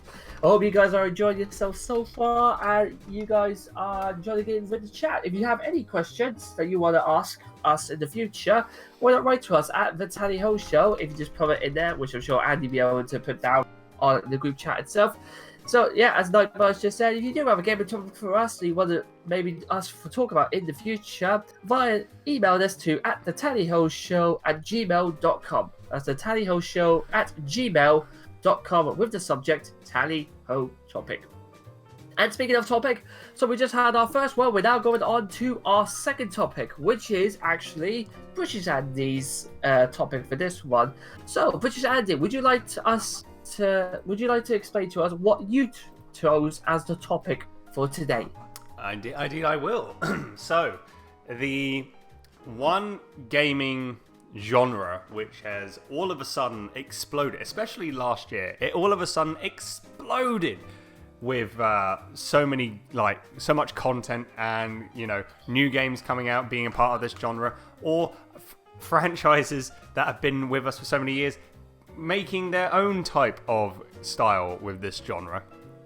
We've seen it happen back in say the 2016 or maybe 2015, when it was sort of pretty good, but then we had the one game that came, we had two games that came out back in 2017, I think, which all of a sudden exploded this genre into huge proportions, and loads of people were playing it. And then other franchises were jumping on the idea, jumping on the bandwagon, or as I like to call it, the BR bandwagon, so to say. So, yes, this is what my second topic's going to be. It's Battle Royale, the future of gaming. Because we've seen it being so popular. We've had Fortnite, we've had PUBG. Now all of a sudden we're getting so many other games, new games coming out which are specifically for Battle Royale, or new games coming out that has online multiplayer actions, but Battle Royale is part of that game mode. So, don't you dare say the F word. He said the F word. I'm deleting my Twitch. Sonic's left. He doesn't like the F in the chat. He doesn't like that effing Fortnite. F in the chat. F in the chat. Press F. Press He's Fortnite. going to enjoy this next bit then. Press Fortnite to pay respects. He has gone to commit more. What's that place called? What was the city called? But they got rid of it. Tilted Towers. Yeah, Tilted Towers. That's no longer called that anymore. He's gone to the great bus of the sky. Exactly. There you go. Mr. Bernardo Irons just jumped into the chat. He says, "I got a question for you, British Andy. Do you even lift, bro? I mean, maybe. Who knows? Just meet me at the gym and you can find out." Anyway, and II is just in the chat as well. Hello to you. Hope you're well. Hunger Games. Yes, or not Battle Royale. Hunger Games style games. Vic, you there? We up for Fortnite in a bit. As he's trying to talk to somebody else in the chat. Fair enough. But yeah, as I say, we've had Fortnite, we've had PUBG, we have other style games. I think the original one was H1Z1 King of the Kill, which I think, but there might have been some other BR style games that were before then. But I remember it being the first BR game was H1Z1 for me, seeing that being played. So yeah, that's the topic. Battle Royale. The future of gaming. Would that happen? I'm going to pass it over to James first. And I'm going to ask you, do you think BR is the future of gaming? Will we see a more of this mode in the years to come? No. No. As he coughs his lung out. Pretty much, yeah. No, as in, I hope to God it doesn't. Now, why do you say that? Because every single game now seems to have a Battle Royale gameplay. Otherwise, for some reason, they might think that it won't sell. Don't get me wrong. What the team have done at Fortnite, as much as maybe they've started a sort of pack. They've actually kept up with. They've actually kept up with it. They're bringing out seasons. They're bringing out lots of different styles to it. That's why people are getting more and more and more involved with it. Which, to be honest, it's a great thing, and they've done exceptionally well. But I don't understand why every single game now feels the need to have that sort of mode into it, because it seemed like games that had no need for a battle royale, like Call of Duty Black Ops 4, was literally just Fortnite in Call of Duty mode, and that was it. It just seems like it's getting a bit ridiculous why they believe everything should have a battle royale. If they're taking the piss, like Tetris 99, for example, that's perfectly fine because they understand it. They're doing it just for the shizzles and the giggles. And it's just a case of every single time there's a new game coming out, they feel like, well, this has gone alright. And then when they say, by the way, we've got a battle royale, all of a sudden people are supposed to go, oh my god, that's fantastic, that's excellent, that is brilliant. But I'm just watching it thinking, what's the point? Fortnite have done it. Just give it up, alright? They're going to be the kings of Battle Royale games from now on. That's it. There's no way you can compete against them. I don't see why every single game needs to have it all the bloody time. And I don't know, maybe I'm just getting old for my age. Maybe I'm just getting too old, but I really can't stand anything regarding Battle Royale because it seems to be just like a gimmick that has suddenly come up and now everyone wants to take hold of it or wants to do all this stuff. It was like when Minecraft came out, you had all different games coming out. Oh, but we've got this mode that lets you create stuff. So, just like Minecraft. Well, no, because ours are based on this particular things. I don't know. It just feels like I'm a bit... I don't know. I really can't stand it, but that's my own opinion. And having it in new games just feels ridiculous, but I don't think it's going to be the future of gaming. I think eventually the whole thing of battle royales will just die out, and then we move on to something else. Nope, that's yeah. How do you feel after that? Sorry, that was a rant and a half, and I needed to get that. You needed to The get. second we discussed the battle royale, I thought, right. There you go. I'm waiting for a moment to rant. I've been waiting all week to rant on this. J10 says, if I put my opinion in, don't like Battle Royale, don't even like Fortnite. And let's see, Mr. Vanada says, the only Battle Royale I demand is a real-time combat style Pokemon battle. Watch as I cheese a victory with Caterpie. you just imagine that, like, somebody comes in with a Pokemon Battle Royale and they beat it with freaking Magikarp. It's like, how the hell? He's using cheat codes. I'm sorry, but if you can win any battle using Magikarp, you've got skill. Would Pokemon Go be considered the real life IRL battle royale for whoever gets to the Pokemon first and catches it? I mean, that could be it, yeah. or it's a case of like going to the Pokemon gym. Oh yes.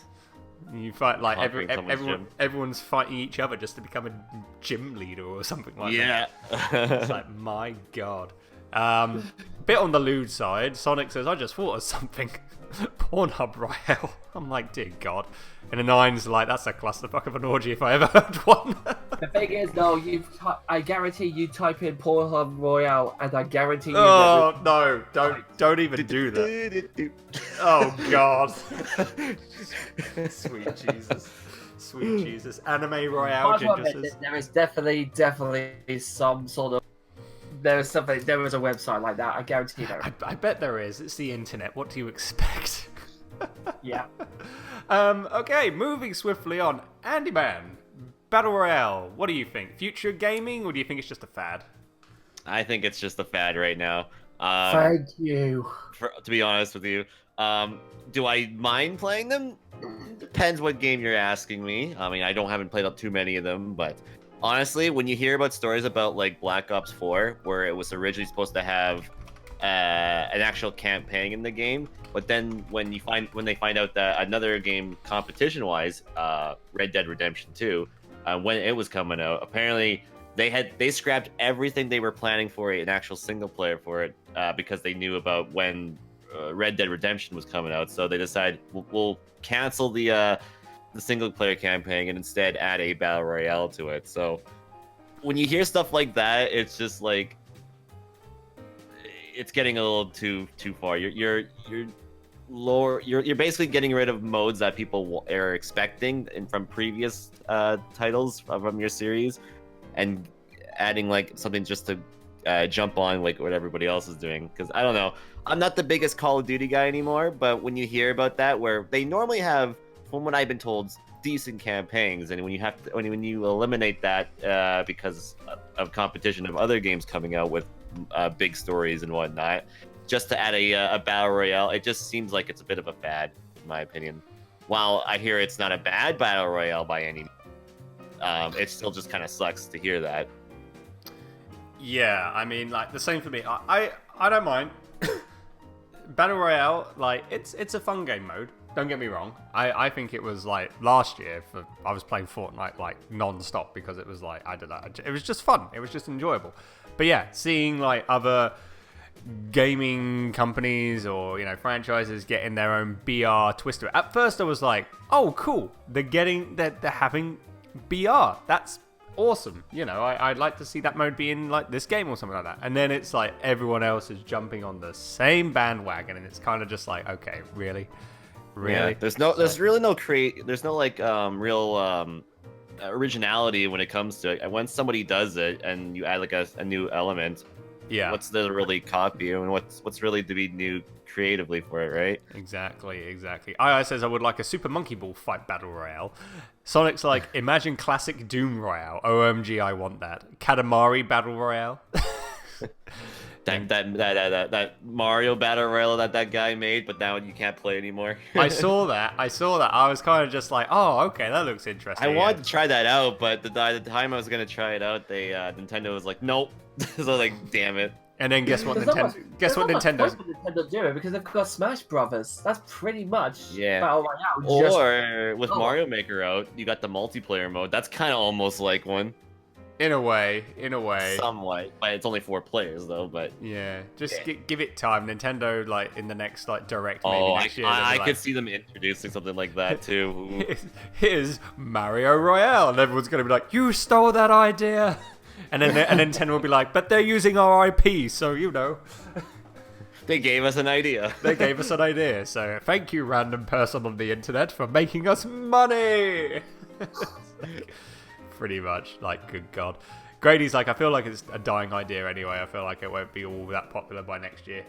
J10's like, I say give it 2021. Like, yeah, right. Hey, you know what's crazy? Like Minecraft, you were mentioning earlier. Believe it or not, they even had a battle royale mode, or like a what's it called?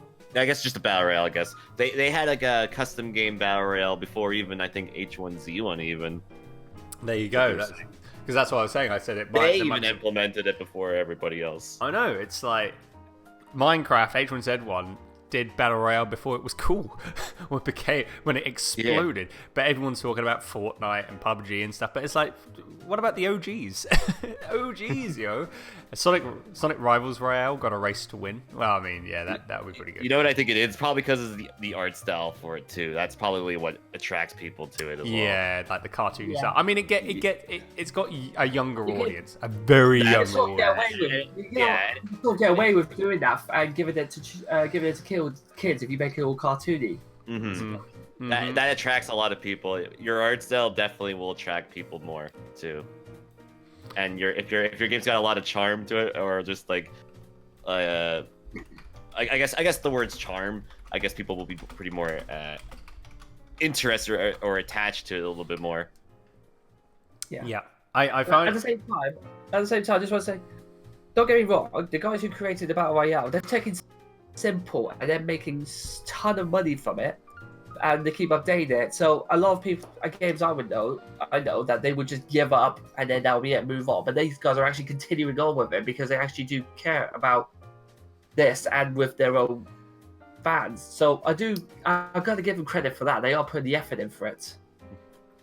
That's true. That is true. I mean, it's like, yeah, a lot of the stuff like that Epic Games have done with Fortnite is pretty great, and giving them like so many more modes in the game. I mean, like I bought Save the World, and I've played that thinking like, oh, what's that going to be? It's actually not bad. Like, you know, I think, what was it? Was Fortnite, was Save the... Save the World and Battle Royale were both in the game when they first came out, right? Or was it Save the World first? No, think it it was was Save the Battle World. Royale first, and Team was Up, the Battle Royale? and then they both save the world mode later. Oh, okay, yeah. I mean, I enjoyed Save the World when I played it. I think that's a lot of fun. I mean, like, if you buy the game, like, you know, you could play not just Battle Royale. If you don't want to play Battle Royale, play Save the World. It's pretty decent and works well. And you get currency as well, which you can use into Battle Royale, so you don't need to spend money on currency and stuff like that. But I find it funny that you'll notice, James, was it Prince Harry? Who on the news said like he wants Fortnite banned in the UK because it's damaging our future kids. I'm just like, hello? It's not gonna happen. Hello? I understand where you're coming from. How weren't you a big gaming nerd back in the day, Mr. Prince Harry? I'm just trying to think. It's like, you can't just... It's like, if you're going to ban one game, you've got to ban every game in the freaking country. It's like, just ban games in general in the UK if that's the case. And it's like, you're not going to ban, like, one game. And it's like, yeah, okay, I get it. Like, Fortnite is brought in a younger generation of gamers. Too young. It's like when you're playing random in a squad and you're just like, I'm just going to buy my... And then all of a sudden you just hear a kid screaming in the mic. You're just like, oh my God, please no. But it's like, you know, I get that. But, I mean, it's... In a way, like, you know, as I said, it's bringing like a younger generation of gamers into it. So then, you know, in the future, maybe they'll be wanting to get into the gaming industry and stuff, which is great. But yeah, I mean, it's gonna be like you guys. I'm gonna say it's a dying fad. It's not gonna give it a couple more years, and it will just be like one little tiny mode that will be in like every single game. But nobody's gonna give a damn about it, like as much as what it is. Everyone's giving a damn about it now. I like the fact that some games like Black Ops 4, they implemented it as like Blackout and stuff, and they added their own things to it. Like when they added in the Alcatraz map, when you're in a squad, if you die, it's not just a case of like, oh, I'm dead, I'm just gonna wait until my squad like dies or wins the game. You get regenerated, you get free lives. So as long as your team's still kicking, you can jump back into the game and just be like, and just continue on. Same as Apex Legends. Like, that was like, when that game came out, like early this year, holy crud, was that a big buzz. Like, everyone's like, this is gonna kill Fortnite and everything. And I like the fact that if you die, your teammates can pick up your like beacon, take it to like one of the regeneration stations, and you come back into the game. And I'm like, I like that, like in a battle royale type game, because it's not like, oh, if you die in the group, that's it, you gotta wait until your group's finished. So that implementation in battle royale is pretty good. And I find it funny that as soon as Apex Legends came in, the hype just cranked up to 11, and then you don't hear about it as much anymore because the developers in Apex Legends have like don't add a lot of stuff in, so it's kind of like just trickled. So it's still kind of the same like how it is when it came out. Yeah, pretty much. It's like they've added in like a season pass now and added in I think a couple more characters, but that's about it. They haven't done anything like too big, so I'm like, that's fair enough. II says Fortnite is for younger players. I don't get tired of hearing that. I'm like almost 39. Fortnite is dangerous, not like joining the armed forces. Fortnite copied that. I love rescuing teammates. A lot of online games I don't play mainly because kids ruining it for me. Some kids like are pretty.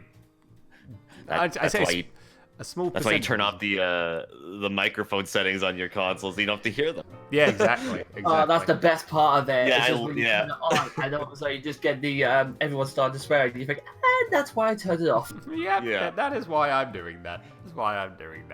So yeah, some games don't have a mute button. That is a bit sucky with some. No, games. I mean like go into your actual console and turn it off. There are settings in your consoles you can do that actually. Yeah. Mm-hmm. So there you go. At least you can do that, which is the main thing. But yeah, I mean, like, there's so many other games that are coming. I mean, there's one game that's it's from a Vancouver-based company and the game's called Darwin Project, and it's free to play. At least the one cool thing is with battle royale type games, like when new games are coming out for it, I'll give it credit that most of them are free to play. They're early access, but they are free to play. You don't have to pay anything. You know, like Fortnite's free to play. That's one good thing about it. You know, I mean, you can either buy for the full game for Save the World, or you can just have it for free and play Battle Royale, which is nice. And this one, Darwin Project, is pretty much, it's Battle Royale, but it's like you are up against, there's like some people, I haven't played it myself, but I've seen it at like the Twitch Vancouver meetup, where I think it's like there's small groups of hunters, and then there's like people who are like single player who are like being hunted, and it's like your objection is, if you're the hunters, you got to find the people that you got to hunt, and the people that are getting hunted, they have to find resources and try and defend themselves, which I feel like that type of way for Battle Royale is pretty cool to see, and I would like to give it a shot myself. It kind of reminds me of like Dead by Daylight, or the Friday the 13th game kind of like thing.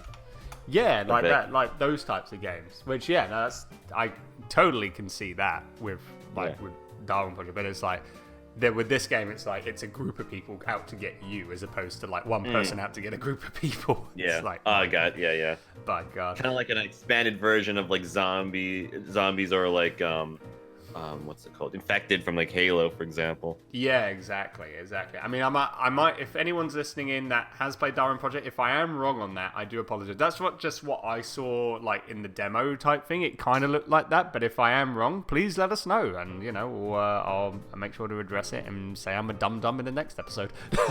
No, we'll say you're a dum-dum in the next episode. Okay, thanks, James. That's very nice of you. Very nice of you. No worries. But yeah, as much as it's hyped up right now, I'm gonna give it a couple of years, and it's not gonna be as huge. I won't be surprised if a big Nintendo franchise will do a battle royale style game. If I had to choose one, it would have to be Pokemon. I wouldn't be surprised if that was the case. I mean, it would be pretty cool to see if that were to happen with a Pokemon game being in a battle royale. But here's one. Before we get into the conclusion, if one of you two gentlemen, if you could pick a game franchise that would have a battle royale mode, like what game would you want and why? How would you think that would work out? Let's start with Marvel Avengers. Okay. Why would you think that? Because Marvel characters, there's about hundreds and hundreds of them, and each has their own certain like characteristics, and they have their own sort of weakness and strengths. And I think that would be brilliant. Instead of just having a battle royale where you just play as gun, where you just pick up any random gun and just shoot. You actually have to use that character's special ability to get them to pass them off and to sorry, and to basically win the match. And we've seen how Fortnite have Thanos, Captain America's shield, Iron Man's gauntlet, all that stuff already. We've seen how it all works, and I think actually having those characters as a battle royale, where you can have 50 on the good side and 50 on the evil side, and then go for it. I think that would be a pretty decent way, because there's a lot of, like in the comic strips, they always have like a civil war between. So I thought that might be a good idea to have, like, if you do a battle royale, do it with style and do it that massive. I could see that, and they just call it, as opposed to battle royale, they call it civil war. Yeah. Yeah, there's potential for that because they have done stuff like that in Fortnite with the whole end game promotion and stuff like that. So yeah, it could definitely work. Yeah. For sure. AndyMan, what game would you like to see maybe have potentially a battle royale mode? Halo, probably. Halo. Yeah, Halo or Splatoon. Those are the two I could think of. Yeah, that's those are the two I could think of. Why would you think that, Miss? Would you think that, sir? I think for Splatoon it'd be pretty neat because you can like hide in ink, and you can use ink to just like make that being your ammo basically. So everybody has like unlimited ammo with their ink, and if you run out, you kind of have to like you'd have to like replenish your ammo. So if you run out, you kind of have to go and hide and whatnot. And if you have to go and hide, it's easy to go get killed using whatever gun you're using, basically. Like if you get snipers, like those are pretty OP in Splatoon. But the rollers would be a pretty unique like weapon as a whole. The paintbrushes and all that stuff would be pretty interesting take for sure. But I don't think the maps would be too ginormous for that game. They would have to be a specific size. They wouldn't be like Fortnite size. And I don't think you would go 100 players in that. You probably go like at least 50 players at least at once with that. For Halo, on the other hand, there's just so many like armor abilities and stuff. Like you got like jetpacks, you got like armor lock, you got like regen, all that stuff. And just with the Halo gameplay, which just feels so fantastic, I think it's probably the best like FPS games in general. Personally, that's just me. It would just feel pretty great. You could basically just take the Halo formula, give it like what I would think to say about maybe like the COD 4 or COD Black Ops 4 attachments to it, and yeah, and you got like this big freaking world, and you also got like vehicles you could drive, like the Warhog, the Banshee, the Ghost, all that stuff, the Wraith, even like there's so much potential for it. Would I love for it to happen? Sure, but I would still be okay if they never did it, because it'd be I think there's potential for it to be pretty cool. Yeah, I mean, Especially with the big maps as well that they can make. Oh yeah, Yeah. for sure. I think I think Halo's definitely out of the cards of it having a BR mode. I think like the developers there have, I think, strictly said like, no BR, not happening. Yeah, they said they'll never do one, which is fine. I don't mind. That's fine. I'd rather them not ever do one, but if they did do one, it'd be interesting to see. I'd be fascinated to see how it would play out. Yeah, I think a lot of people would be fascinated to see how that would work out. For me, it would be Pokemon. Would be cool to see. Pick your Pokemon and, you know, use the abilities to, you know, fight the other Pokemon that are on like this little Poke Island, and, you know, and whatever abilities you have, you might be able to weaken some Pokemon. Some Pokemon it might be very hard to, because of the different types of elements. I mean, that would be pretty interesting to see. But yeah, the other thing, Splatoon BR would be like something. I mean, would be pretty. It'd be interesting. It'd be interesting. But I think Nintendo would have a specific like uniqueness to it. Like from out of 99 players or whatever, who can like make the most ink of their color on the field, basically, kind of thing. Yep. I mean that would work out, like something completely different to what the original BR style is. I mean, like out of all the Nintendo franchises that there is, even though I said Pokemon would be nice, I think Splatoon would have more of a chance of having a BR mode. And as you said, like, you know, it would be like who can put the most ink on the map. So you have like a specific time limit into it, which I think would be pretty cool to see. I mean, what you could do is like, here's the thing. So you have like a 5-minute time limit or something, and then you're splatting like as much part of the map as possible. If you see someone come by, you just stop, you just splat them and then splat their territory. Mm-hmm. And then it's a case of like, if you don't like ink up this much percentage of the map when the time runs out, those people are eliminated right off the bat. And then you have like, oh, you're in the top 50 now, you better splat more, and then you have to like try and get more of the percent. So as opposed to like, you know, when you have that big circle of death, like, or the circle of survival, and you know, if you go under it, if you go past it, then, you know, you lose health and stuff. As opposed to that, it's like try and get more of your ink on the map. So then every time the timer goes, that increases. So it's like you need to try and splat as much as you possibly can before becoming number one. Yeah. And a cool idea is, I think, here as well, I just thought of this, like, you know how in Splatoon, like, you could start off like whatever loadout you want, like you want to use like a specific weapon and stuff like that. It'd be cool as an idea, like whenever you eliminate people, they drop their weapon, so then you can pick it up as well. And then so basically they have to restart with just their standard gun that they loaded out with. So any gun they can start with, but if they get killed, you can steal their weapon and whatnot, and so you can switch on the fly while you're playing as well, because that's something you can't do in normal Splatoon. You kind of have to play the round with what you got. Yeah. So I think that would work out pretty well, like having that option. I mean, I think they got rid of the they did their final Splatfest for Splatoon 2. Yeah. So I mean, either they add that into Splatoon 2, or they might add it to Splatoon 3 if that ever comes out. I think it'd be a Splatoon 3 thing. Yeah, because they would have added it by now. That's true. Yeah. Just looking at the chat quick. Let's see. I says some so-called friends keep threatening me with gifting me Borderlands 2. But Borderlands 2 is a great game. Oh, well, that would be cool. Yeah. If you could see Borderlands being Battle Royale, I mean, that would be like... be interesting, again. Be an interesting. Now I'd play Borderlands over any VR any day. That's just me. Yeah, that's true. That's true. It would be pretty dope. IO says, I'm just glad EA isn't on Steam. Imagine my Steam being infected by EA. In an Animal Crossing Battle Royale. I mean, we have Super Oh my Animal god, that Royale. was my original idea too. I was like, oh, that's what I was like. Imagine if instead of the new Animal Crossing game they came out with Animal Crossing Battle Royale. And the AC fans would flip their lids. Yeah. I mean, they still flip their lids when the new game came out. And it's That's like, true. we're delaying would you Animal wanna be Crossing. that How good? could you? When was them? I Would just you think wanna an be idea friends with that them? would be Yeah. It's like the new Animal Crossing game came out on the Switch, and everyone's like, how dare you, Nintendo? It's like, you want this?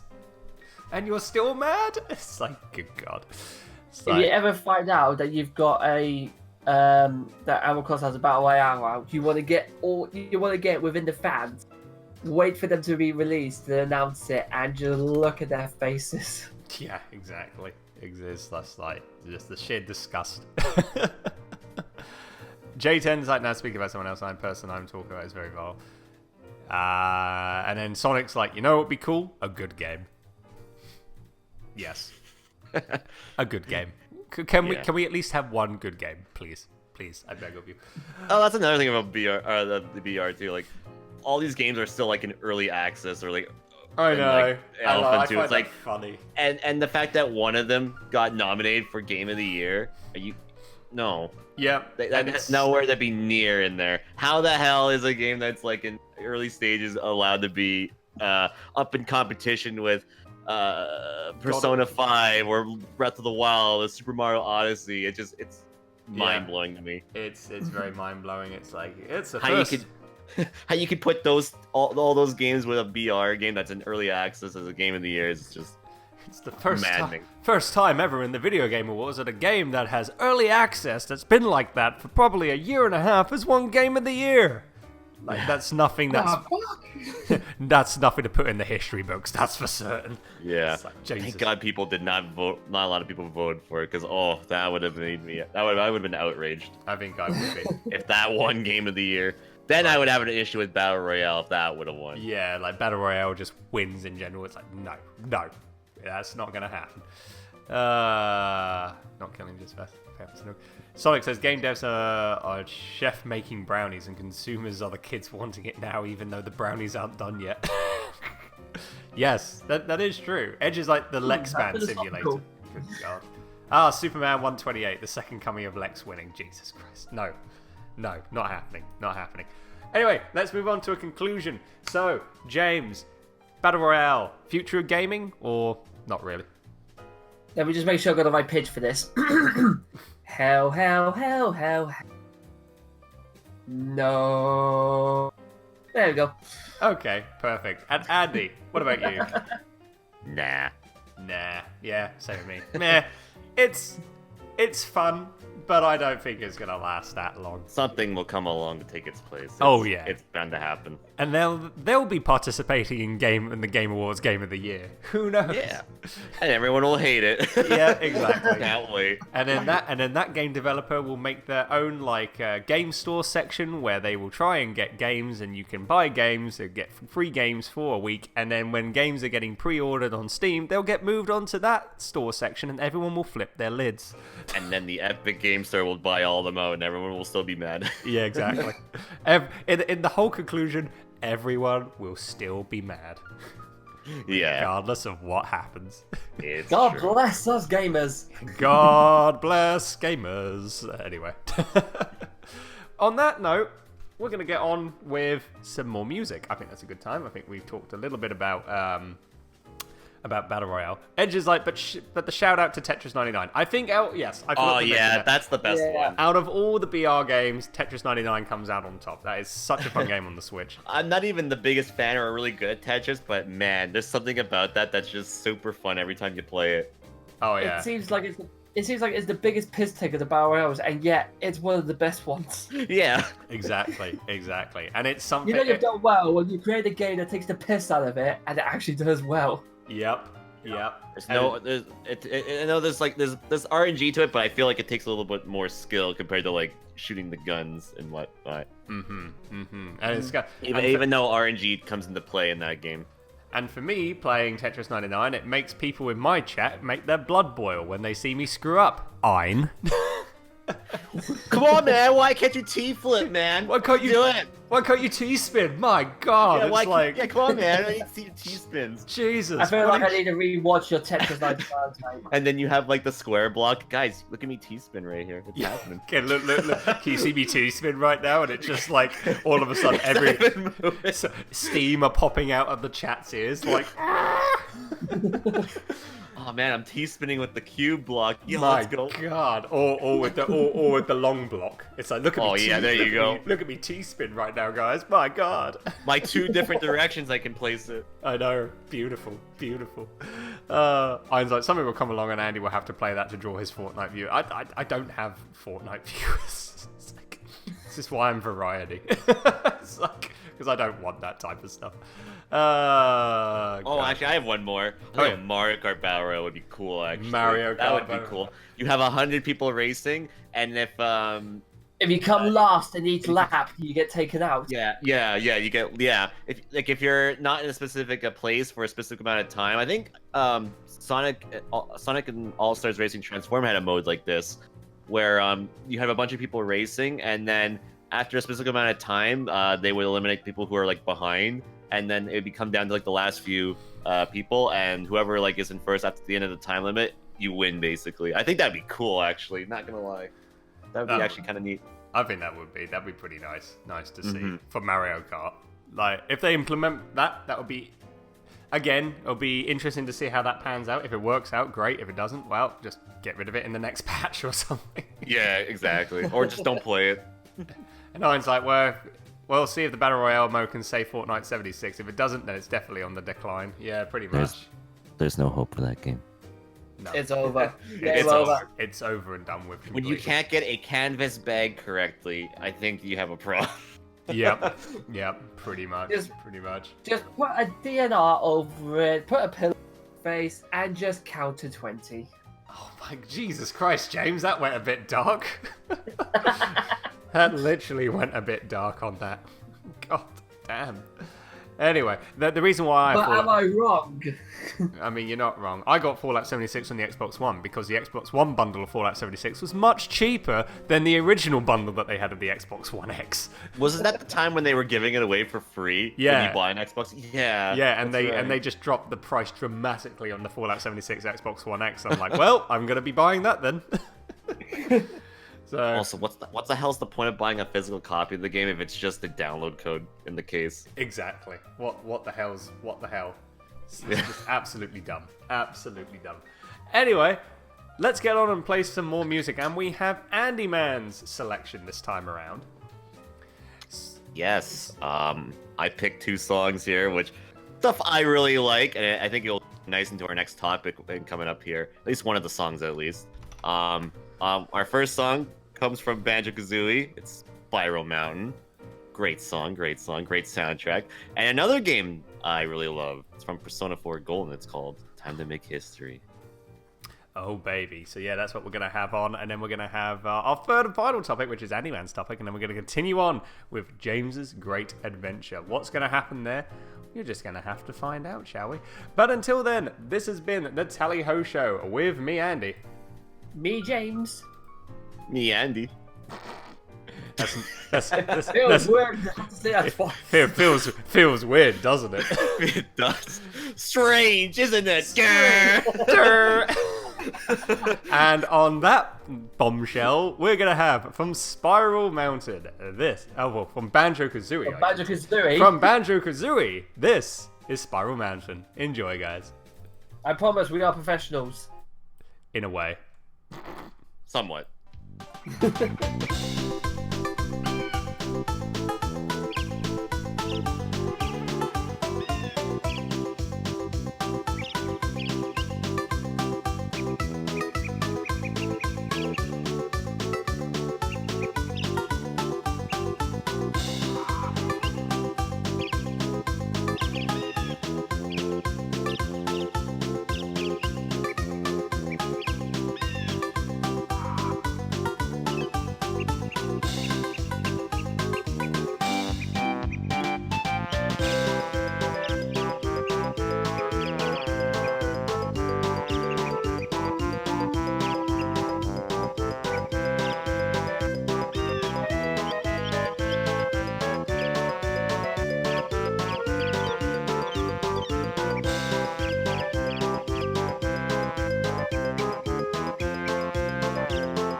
on the face of it, they miss the history. But they fight all the place in it. Yeah, they fight all the place in it. Had it by the times, they just had the love goes by. I know it's not your fault to say, but there ain't no other way. So step on up to the place. Need your face, what can spread on into the light of us. Step on up to the place. 'Cause this ain't no game. It's time to make history, yeah.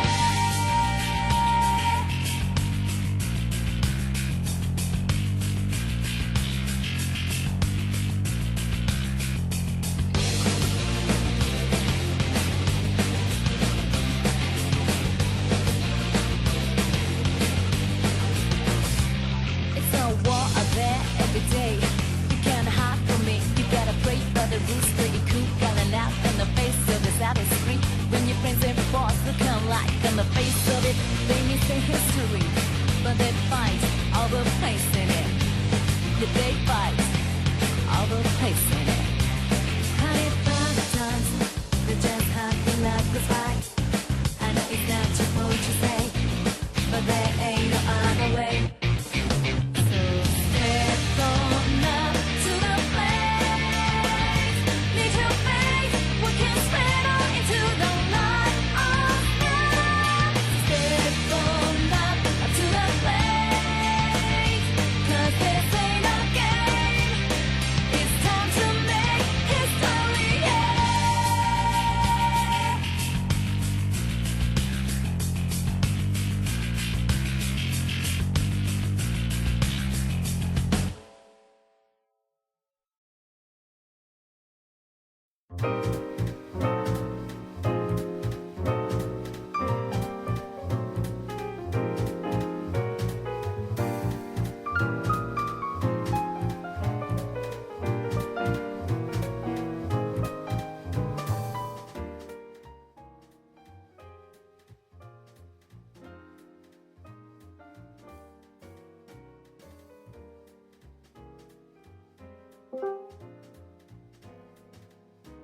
And welcome back, everyone, to the Tally Ho Show. Hope you enjoyed those epic batches of songs that were requested by Mr. AndyMan. As I say, what we had Banjo-Kazooie, Spiral Mountain, and then from Persona 4 Golden, it was time to make history. Speaking of history, we're about to make history with this third and final topic, which was sent by Mr. AndyMan himself. So, Andy, would you like to explain what this final topic is and what we're going to be talking about? All right, well, I've been noticing these past couple of years we have been getting a lot of revivals and franchises, or just basically remakes of games, such as the Crash Bandicoot games, Spyro the Dragon. Supposedly we're also getting a Medieval remake coming out. Or just, hell, even Mega Man coming back with Mega Man 11 with his inclusion to Smash Bros. And possibly now, with Banjo now being in Smash, could see the revival of them, as we were talking about earlier. My discussion here is what franchises that haven't been around for ages would you like to see either be revived or be remade in any way, shape, or form? James, would you like to start first, or would you like me to? All yours, buddy. So I've got a couple of franchises. One I haven't seen for donkey's years, and one that has been around a little bit recently, but we probably haven't seen it for a while. The first one I would like to see is a remake of Croc. Way back in the day. I'm playing that. I need to get back on that on my stream at some point, but just playing through the original again just brought me back so many childhood memories. Just playing that as a kid was so good. It was a great platformer, and apparently it was supposed to originally be a Yoshi game, but Nintendo. Yeah, I heard about that. Yeah, Nintendo turned it down, and then Sony Sony was like, well, you can add it to the PlayStation when it comes out, and then Croc was born, and it's I feel like one of the best platformers made during the 90s, I think. I know it wasn't that much, it wouldn't give Mario or Sonic a run for its money, but it was definitely decent. And playing a bit of Croc 2 when that came out. Again, I think they added like the Adventure World map section to that, where it's like in the original Croc, you're playing through like every level. So seeing that added in, they tried to add in some extra features in the second game, which was really, really awesome. Croc 2 sucked, I'm sorry. First one was better. Yeah, I can agree the first one was better. Yeah, definitely. Yeah, for sure.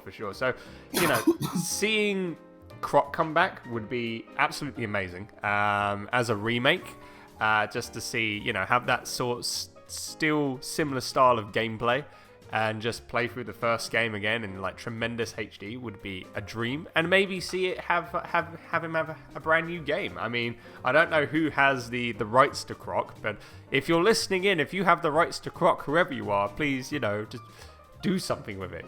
I'd buy that game. Send it to us. Yeah, give it to us. We'll make good use of it. We'll make sure he gets a good standing ovation for a remake. And the second one would be, and it's another PlayStation.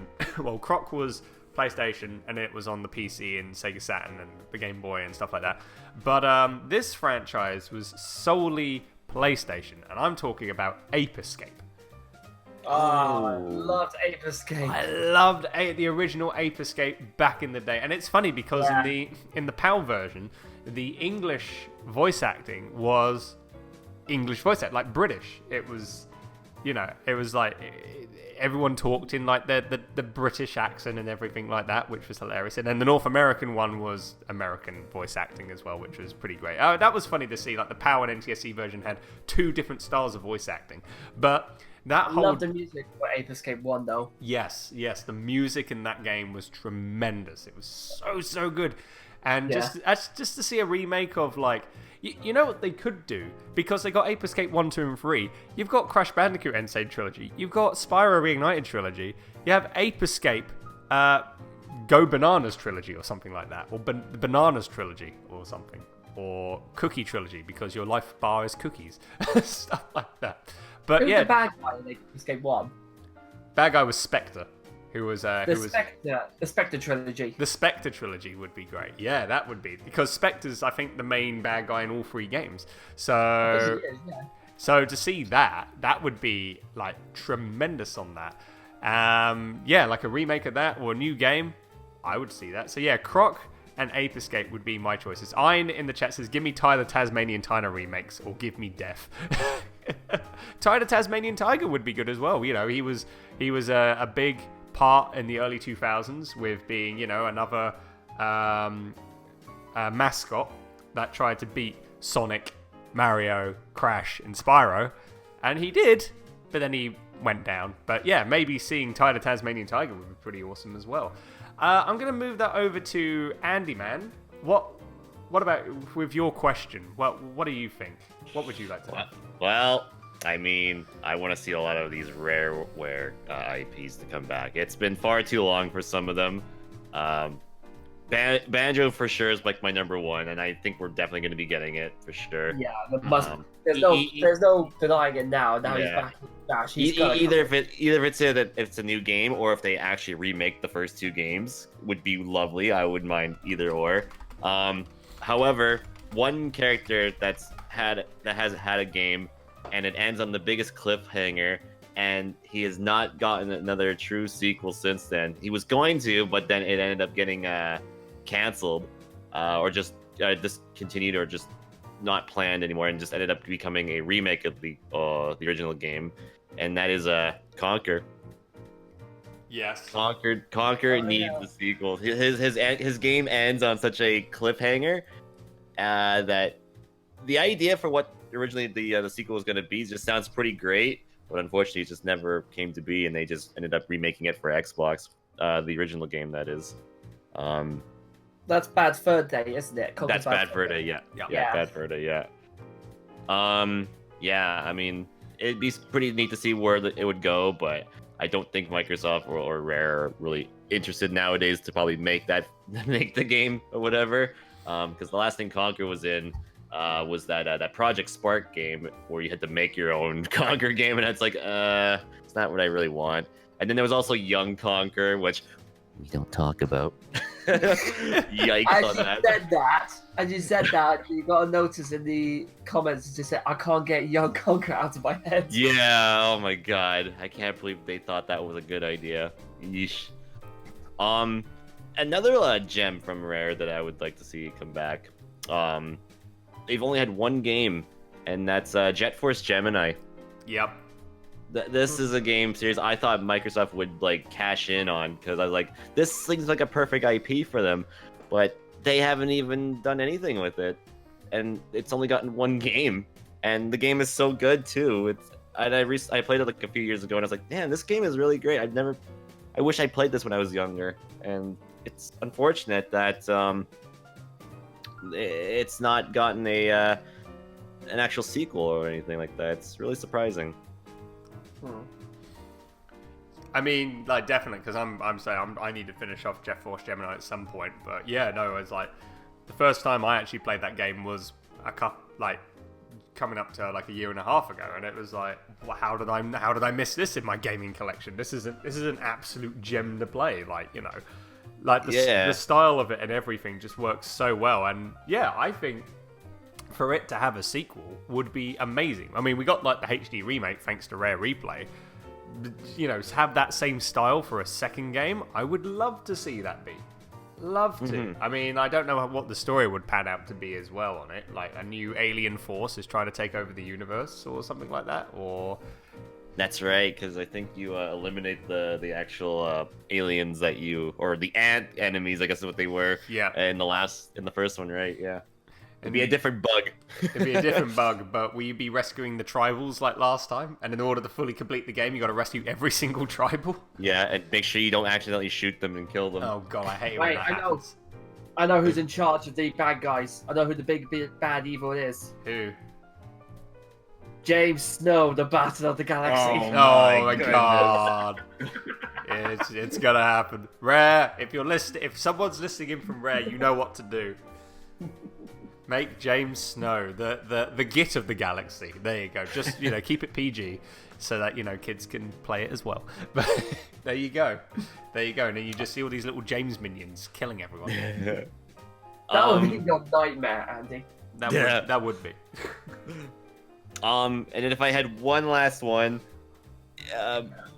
seeing how Crash Team Racing as remake is getting really, really well received and whatnot for being a fantastic remake. I mean, I know this game's already gotten one in the past, but I want to see like it on console and whatnot. And I don't know if it's ever gonna happen. Probably won't, but never know. Never say never. That's either a sequel or a remake of Diddy Kong Racing.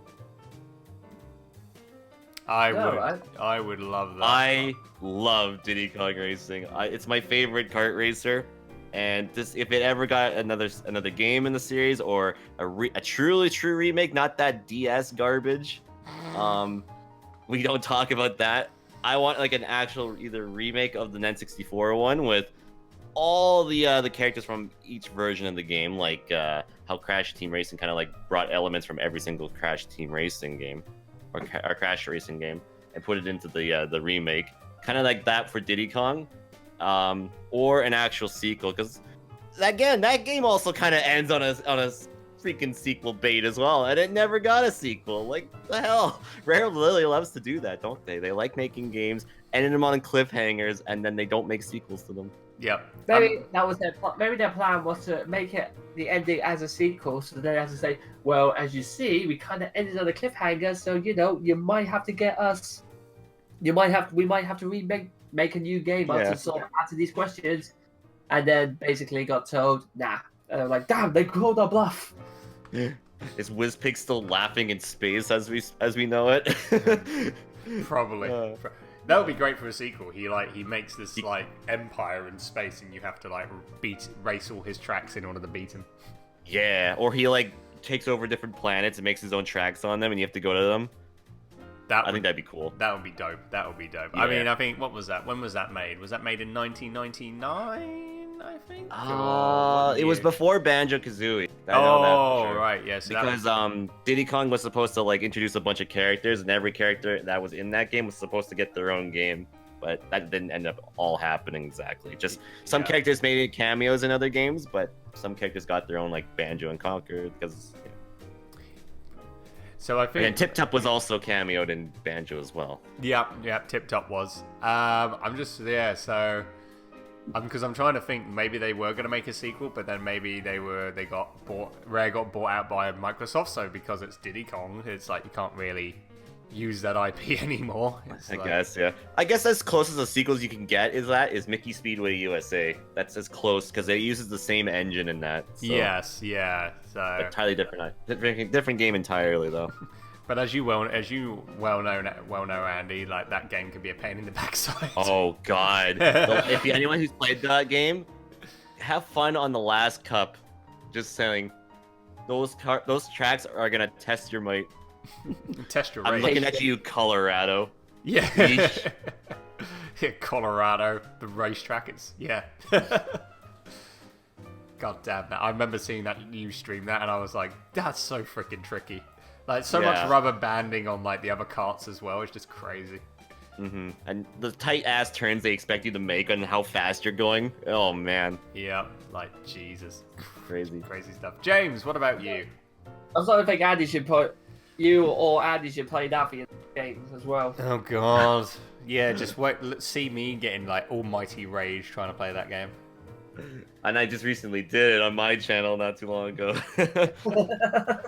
God. Oh, Which, by the way, guys, I should mention because we have AndyMan here on the show, on the Tally Ho show. You should totally check him out on Twitch. I can't spell now. TGBD. There we go.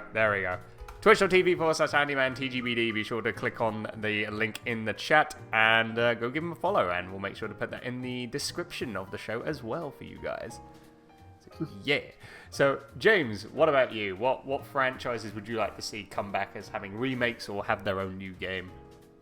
I got 3 actually. I would like. Okay. The first one being because I remember playing this game when I was younger because it was just sort of nice to sort of take your mind off the world and play it. And then they brought out a new sort of sub franchise to it, and I thought it was even better. But the Tony Hawk's Pro Skater or the Tony Hawk's Underground franchise. Oh, the Underground franchise. If they had a third game, that would be dope. I love the story mode on that. It's so good. I love the story. Shrek was in that game. Yeah, Shrek was. He was in the second one. Yeah, that's right. That's how I remember. Like, wow, Shrek's unlockable when you beat the campaign. I thought he was only available in one. I thought he was only available in one level. Yeah, Washington yeah. one. Yeah, I think he was. I don't know if he has like voices or not. 'Cause it'd be funny. I Look, think look at this Ollie done. Donkey. Check out my special move. It's called Get Out of My Swamp. Call this the onion. Call this the onion. Seven onions and onion. Yeah. Here's my other famous trick. Better out than in. This grind's got a lot of layers on it. Hey, you want to check out my special grind move? I call it the Fiona. That's what I call a happily ever after trick. Oh. Jesus. Oh my god. God damn. I knew it was sloping down and down and down. Yeah, well, this is the Tally Ho show. What are you expecting? Come on, do that trick. What are you, a puss in boots? Oh, god damn. Sonic's like final smashes. What are you doing in my swamp? Just shouts and all the characters are like, oh, and then just fall off the bloody track, of course. But yeah, Tony Hawk's Underground. Yeah, I love the Underground franchise. It was brilliant. It was a great one. Also, the Prince of Persia. Yep.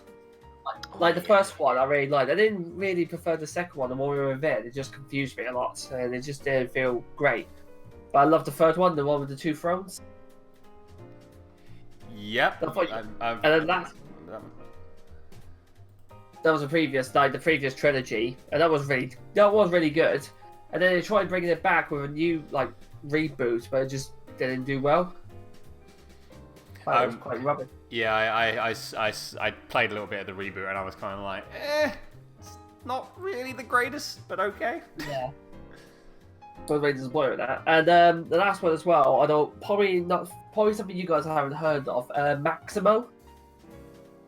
Ah, yeah, we played some Maximo music on the last episode. Yeah, we did. It was it was 2 games of it. It was Maximo Ghosts to Glory and versus the Army of Zin. Mm-hmm. And I love the Maximo story. It's just great. The warrior king teaming up with Death to find his wife, which is just weird as a storyline, but it's really well. And the guy who plays Death actually sounds how I would expect Death to sound like, if he would. But it's just the whole game as well, because it was my first PlayStation game. It was that and Crash Bandicoot, the first ever 2 PlayStation 2 games I had, and I played it non-stop. And I just loved it. And now, even now, I would love to get, if I ever found a way to get a good PS2 emulator that works properly, first game I would try and find and download would be Maximo, just to replay it again. I mean, you wouldn't emulate it. You would find the game and buy it and play it. You know, like any other good gamer would do. Yes, you know, we like a legal person would like do, like a legal person. Like, because how dare I would even insinuate that people use emulators? I know, shifty eyes. I think we're in the clear. I think so. No one's gonna get us in trouble. Yet. Yeah, I hope no one from the ESRB is listening. Yeah. And no one from Peggy in Europe is listening into this as well. And if they are, my name is Wilson, and I live in... My name is James. Insert surname here. And I live in the Isle of Fiji. Okay, there. I guess. Well, Edge, I have a question for you. Where have you been? Oh. Yes, I've been wanting to say that to him on a for all day. And there you go. There you go. Finally did it. It's finally done. Finally done.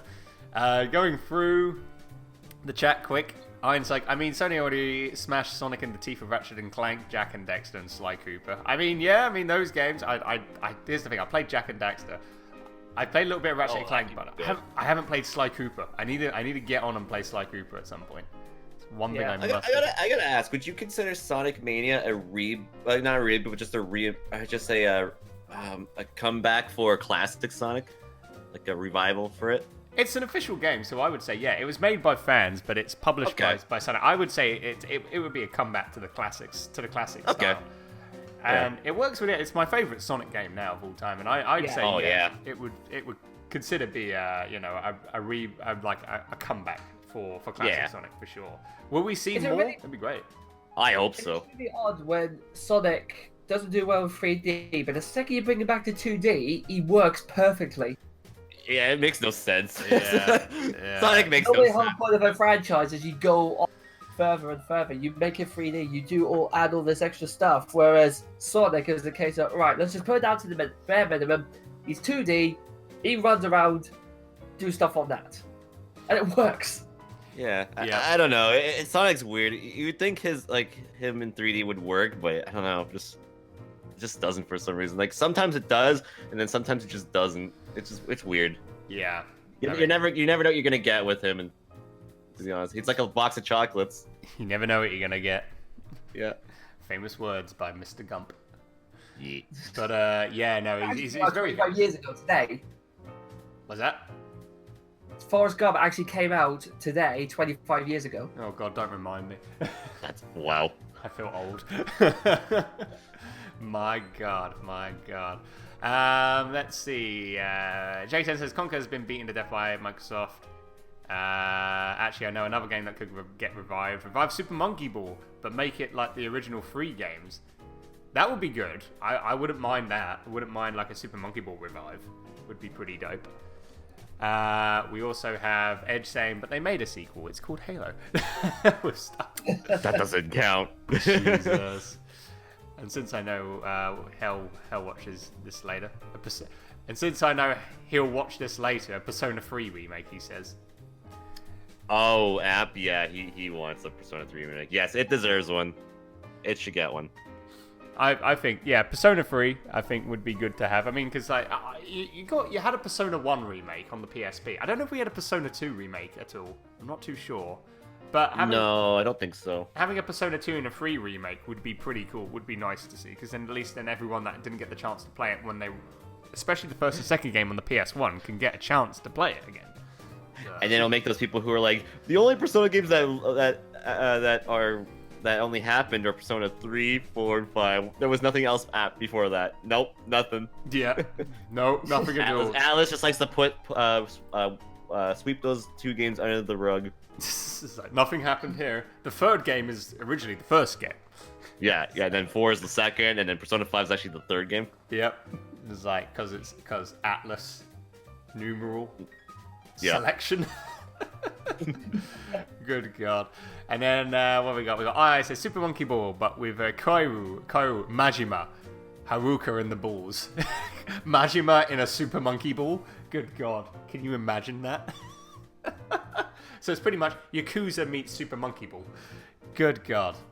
You just, I can't picture that in my head now, my God. And then Edge goes, well, joke's on you, Mr. Kujikawa, I've been waiting for this. What the hell? Crazy. And then Iron's I've like, been too, Edge. wow. And then Iron's like, that Jack X game. Racing game. There's a Jack X racing game? Yeah, they made a racing game back on the PS2. And then it got ported on PS4 not too long ago. Oh, I didn't know that. I might have to play that or something. You know what kart game I want to play? Shrek racing game. Oh, yeah. Just Shrek kart game. Hell yeah. I want to play when it releases, Race with Ryan. Coming to Nintendo Switch. That looks so bad. It does. There's no gameplay, but the case says it all. The case just says it all. I'm just gonna be. I tell you what, because I think, what is it? Ryan, that kid is a YouTube sensation, is he? Yes. Yeah, he is. I will not be surprised if they do video snippets of real life Ryan, just him going, good job. I don't know how, I don't even know who this kid is. But he goes, good job. It's just like, it's poorly made. I'll just be like, Nintendo, what have you done? The game just plays like Shenmue. It's all this is a quick time event. Oh my God. Left turn. You pick right. Uh-oh. Well, gotta try again. Jesus Christ. Oh no. That's gonna be so bad, I just know it. Grady says Sonic 06 remake. Well, I mean... Actually, there's people making that. It's a PC mod. Actually, no, not a PC mod, but someone's taking the entire game and rebuilding it in, I think, Unity. Oh, that'll be nice to see. And hopefully it actually plays alright, actually. Not gonna lie. Well, that's good. There's actually a somebody made a demo of it. You can play I think 2 levels. You can play the first level and then Kingdom Valley. Oh, I did see a video on that, and that looks really, really good. It does look decent, and actually. Yeah, it plays pretty solid. I actually played it, not in off stream, and yeah, it's pretty solid. They did a good job. I'm gonna have to try and find that demo and give it a shot myself at some point. See if it's any good. And Iron's like, Sonic Heroes, just so we can get Pete to play it. Remake Sonic Heroes, so then Pete doesn't. I'd buy that. That's my favorite 3D game. I enjoy Sonic Heroes. I don't see the problem with it. Me too. So, just people don't like it. Okay, fair enough then. Your loss, I suppose. It's underrated as hell, in my opinion. Exactly. Right, let's get on with a conclusion on this. So, yeah, like gaming franchises that we would like to see come back and, have a remake or a brand new game. As I say, for me, it would have to be Croc or Ape Escape. Both games that I really, really enjoyed, especially on the PS1, like the first Ape Escape and Croc. Really enjoyed that. Would love to see them be remade and just play those like platformy, action-packed style of gameplay like way back in the years. So those would be my 2 selections on that. Andy, what about you, sir? Banjo, Conquer, Diddy Kong Racing, and Jet Force Gemini. And James, what about you? It's going to be Tony Hawk's Pro Skater or the Underground franchise or Maximo. Maximo. So there you go. And say thank you to everyone that has been giving their suggestions as well in the chat. It's greatly appreciated. Sonic says Sonic Heroes is bad with a kappa. Hashtag Team Chaotix. And then Iron's like, a simple confession, Heroes was the first Sonic game I played and owned. See, you had some taste. You had some taste in the Sonic games when you first played that, Iron. Mine was Sonic the Hedgehog 2 back in the day, so, you know. Me too. Hey. And James's was Sonic 3, or Sonic and Knuckles. Still is Sonic 3 and Knuckles. There you go. I didn't know if you played the third one or if you played Sonic and Knuckles first, so... I own that CD-ROM. The first one I played was Ooh. Sonic 3 and Knuckles. Yeah, I own that CD-ROM port of that game with the greatest soundtrack ever. Oh, Jesus Yeah. Christ. Oh, The best. Blech. The god tier soundtrack. Yeah, the best. Actually, there's a few songs I actually didn't mind on that CD-ROM, but the majority of the songs are actually pretty bad, pretty horrendous to listen to. And then just like a Knuckles and Knuckles and Knuckles and Knuckles and Knuckles and Knuckles and all of that. And Grady's like, I need to get my hands on Banjo-Kazooie Jiggies of Time when it comes out. Yeah, there's a ROM hack of Banjo-Kazooie, and they're putting Banjo-Kazooie in the world of Wind Waker. Oh my god, really? Yeah. Jesus. Actually, looks pretty sweet, actually. Banjo-Kazooie Jiggies in Time and Knuckles. And Knuckles, exactly. All that and Knuckles spam by Andy in the chat. Lovely. Okay, well, all this talk about Knuckles means Let's have a chuckle.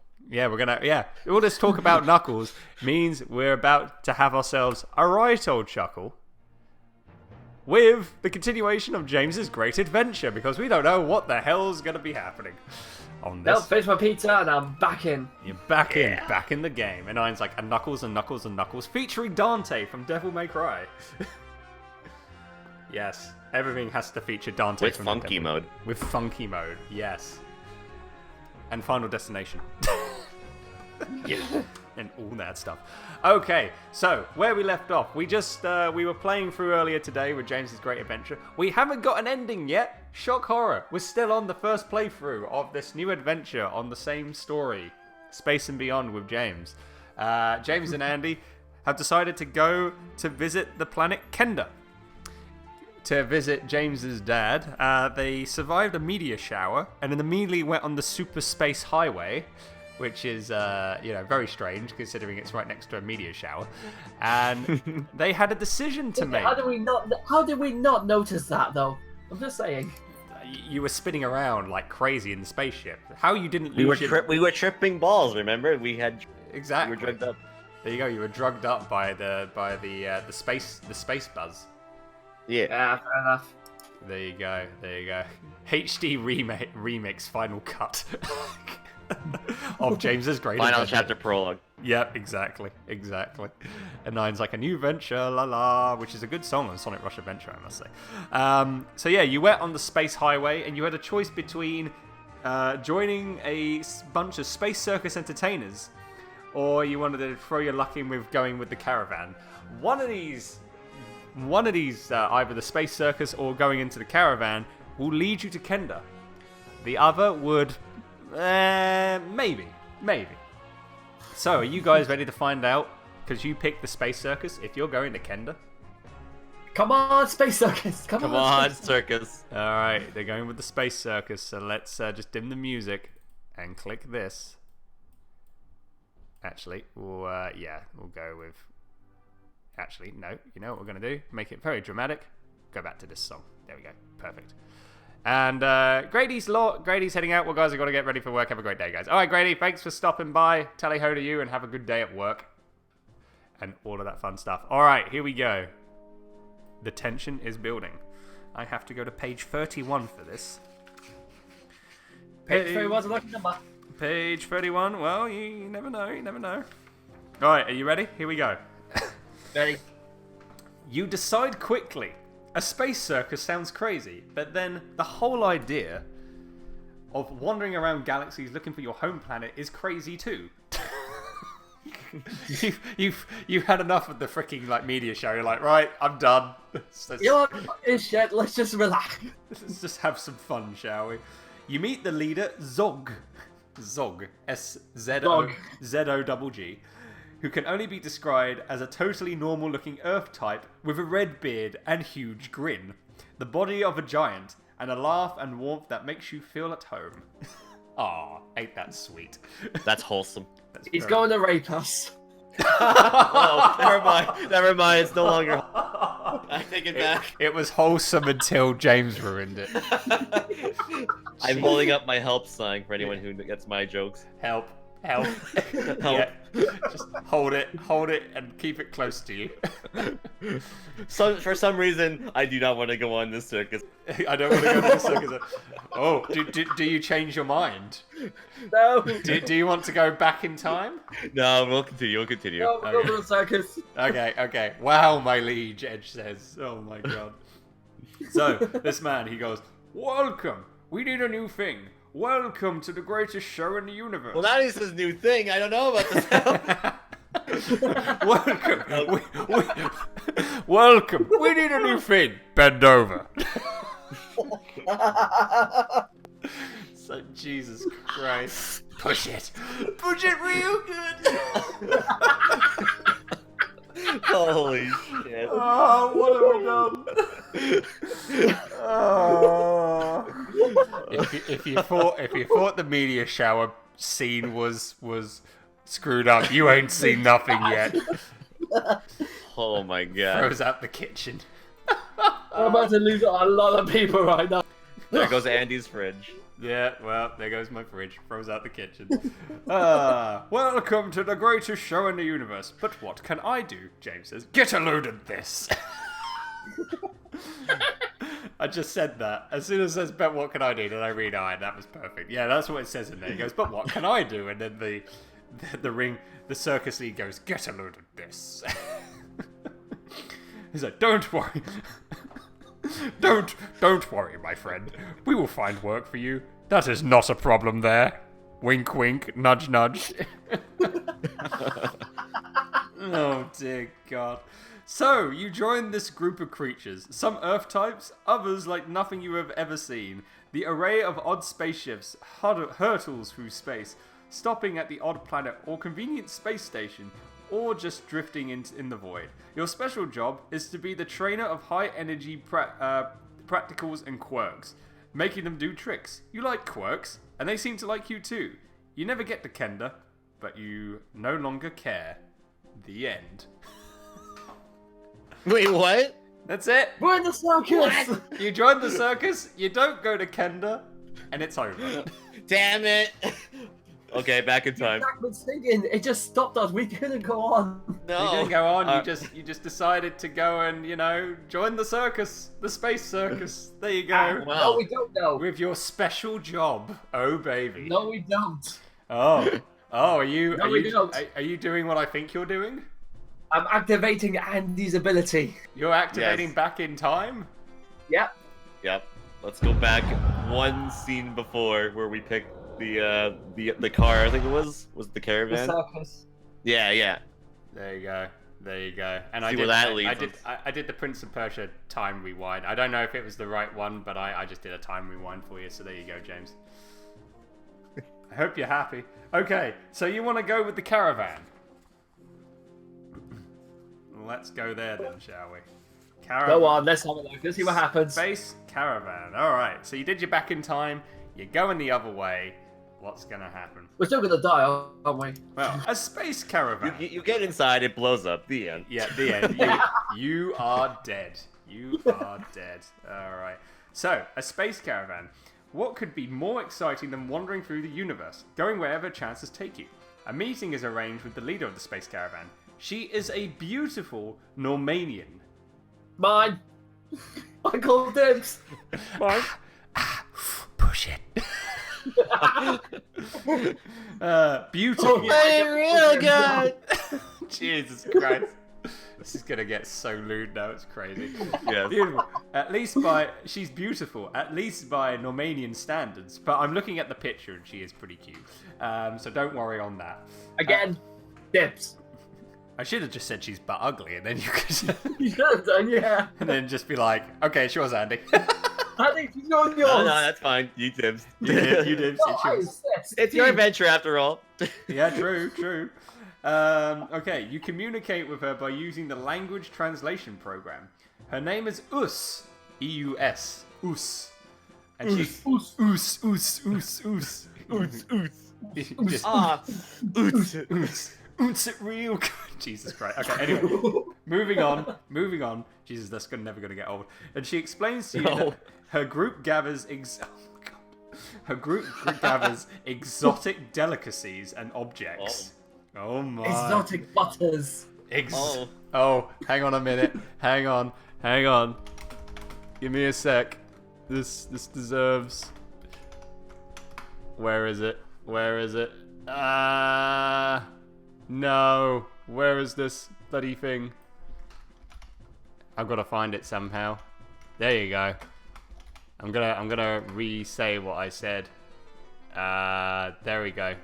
I think that might be it. So, yes, her name is Urs, and she explains to you that her group gathers exotic delicacies and objects. Oh my.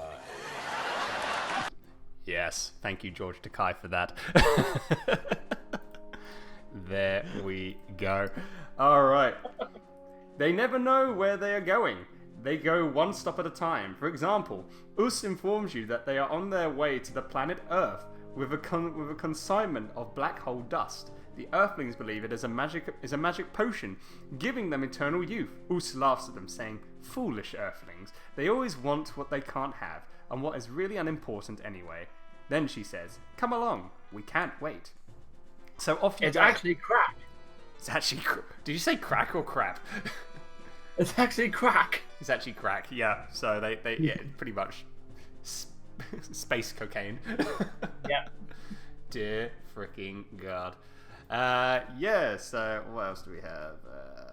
Then she says, "Come along, we can't wait." So off you go. When you arrive on Earth, you are fascinated by this strange civilization with its tall buildings, its people who look like you but act as though they are frightened. There are crowded black canals, huge windstorms, dense dark clouds, and vast desert areas. So, do you decide to stay on Earth? Or do you decide you want to leave? This is interesting. Planet Earth. So, and this is totally new to you. Totally new to you right now. So do we stay at Earth where everyone is pretty much coward? Or do we carry on? Let's see, if the Earth is now cowards and they won't do anything, technically we could become rulers. That's true. We could But give up I have to bend the plot twist. rule the world. Yeah, I have a feeling if the plot twist is if we leave, they all just pull out shotguns and shoot us. You think it's a trap, do you? Yeah, I think it's a trap. Seems too fishy. Convenient. Too convenient. Yeah. Okay then. Don't have power anymore, that's annoying. You know what, I'm gonna go with you've got a bad feeling about this, Andy, I'll go with you. So we'll leave. Yes, we'll leave. You'll leave. So you're gonna leave planet Earth. Yeah. Yeah. Okay. So when you land on the planet Earth, the pilot of the second largest spacecraft picks a fight with you and says, "Listen, you don't belong with us. We don't want you around. You stay here, or I'll vaporize you." He waves a laser weapon. You have no idea why he's so angry, but there is no sense in taking risks. You'll stay on Earth for some time and let them leave. Eventually, you will have to set out again, maybe a different route this time. Perhaps your new route will take you closer to Croyd. Wait, didn't we say we leave Earth? Yep, you're leaving Earth, and the people in the pilot in the space caravan doesn't like you and told you to go. So Wow. You've So we don't have a choice, we're leaving. They've left you behind on Earth. So because you have your space pod still, you're flying back out, and you might be going to Croyd next. Okay then. Yeah. And on that bombshell, you forgot you had dessert, so you decided to end the game now today. The doorbell rings. The doorbell rings, and it's DoorDash, and you're like, "Shoot! I forgot. I ordered deep fried ice cream." And you're like, "The game can wait another couple of weeks." So there we go. First time in James's story, we have a cliffhanger for the next episode. Yay! Look Amazing. at that. There you go. So yes, there you go. So say, AndyMan was his partner in crime in this adventure, but who will be James's partner in crime when he gets back into his story? You're just gonna have to find out in a couple of weeks' time with who we have. So yeah, but that is it, guys. That is the end of James's great adventure. As I click back on here, so hopefully you guys enjoyed that. As I say, almost had an ending with James joining and Andy joining the circus. But they used their back in time power, so they went back one part and decided to go the other way. So very good choice, very good choice. Yeah, and we only had to use it one time, which is nice. Yep, exactly. I was looking at the thing, I'm thinking, oh god. This is why they're just going to be like, really? Really, this happened? Yeah, that was kind of an underwhelming ending. Yeah, exactly. It's just like, wait, it's a what? It's a what? Hey, Like- we joined the circus, so I can at least tick that off my bucket list. There you go. Not just I enjoyed the circus. not just any circus, a space circus as well. Yeah. Yeah. It's So- it's like a circus in space. In space, yes, pretty much. But yeah, guys, that is it. That is the end of James's Great Adventure, and indeed the end of today's show. Hopefully you enjoyed yourselves listening to us three talking about random chatter about games, listening to some good music, and seeing and listening to what James had to do in his adventure of being James Snow, the bastard of the galaxy, and the bastard ringleader of a circus.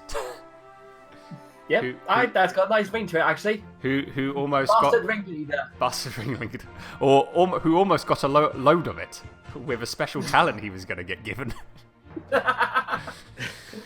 Jesus.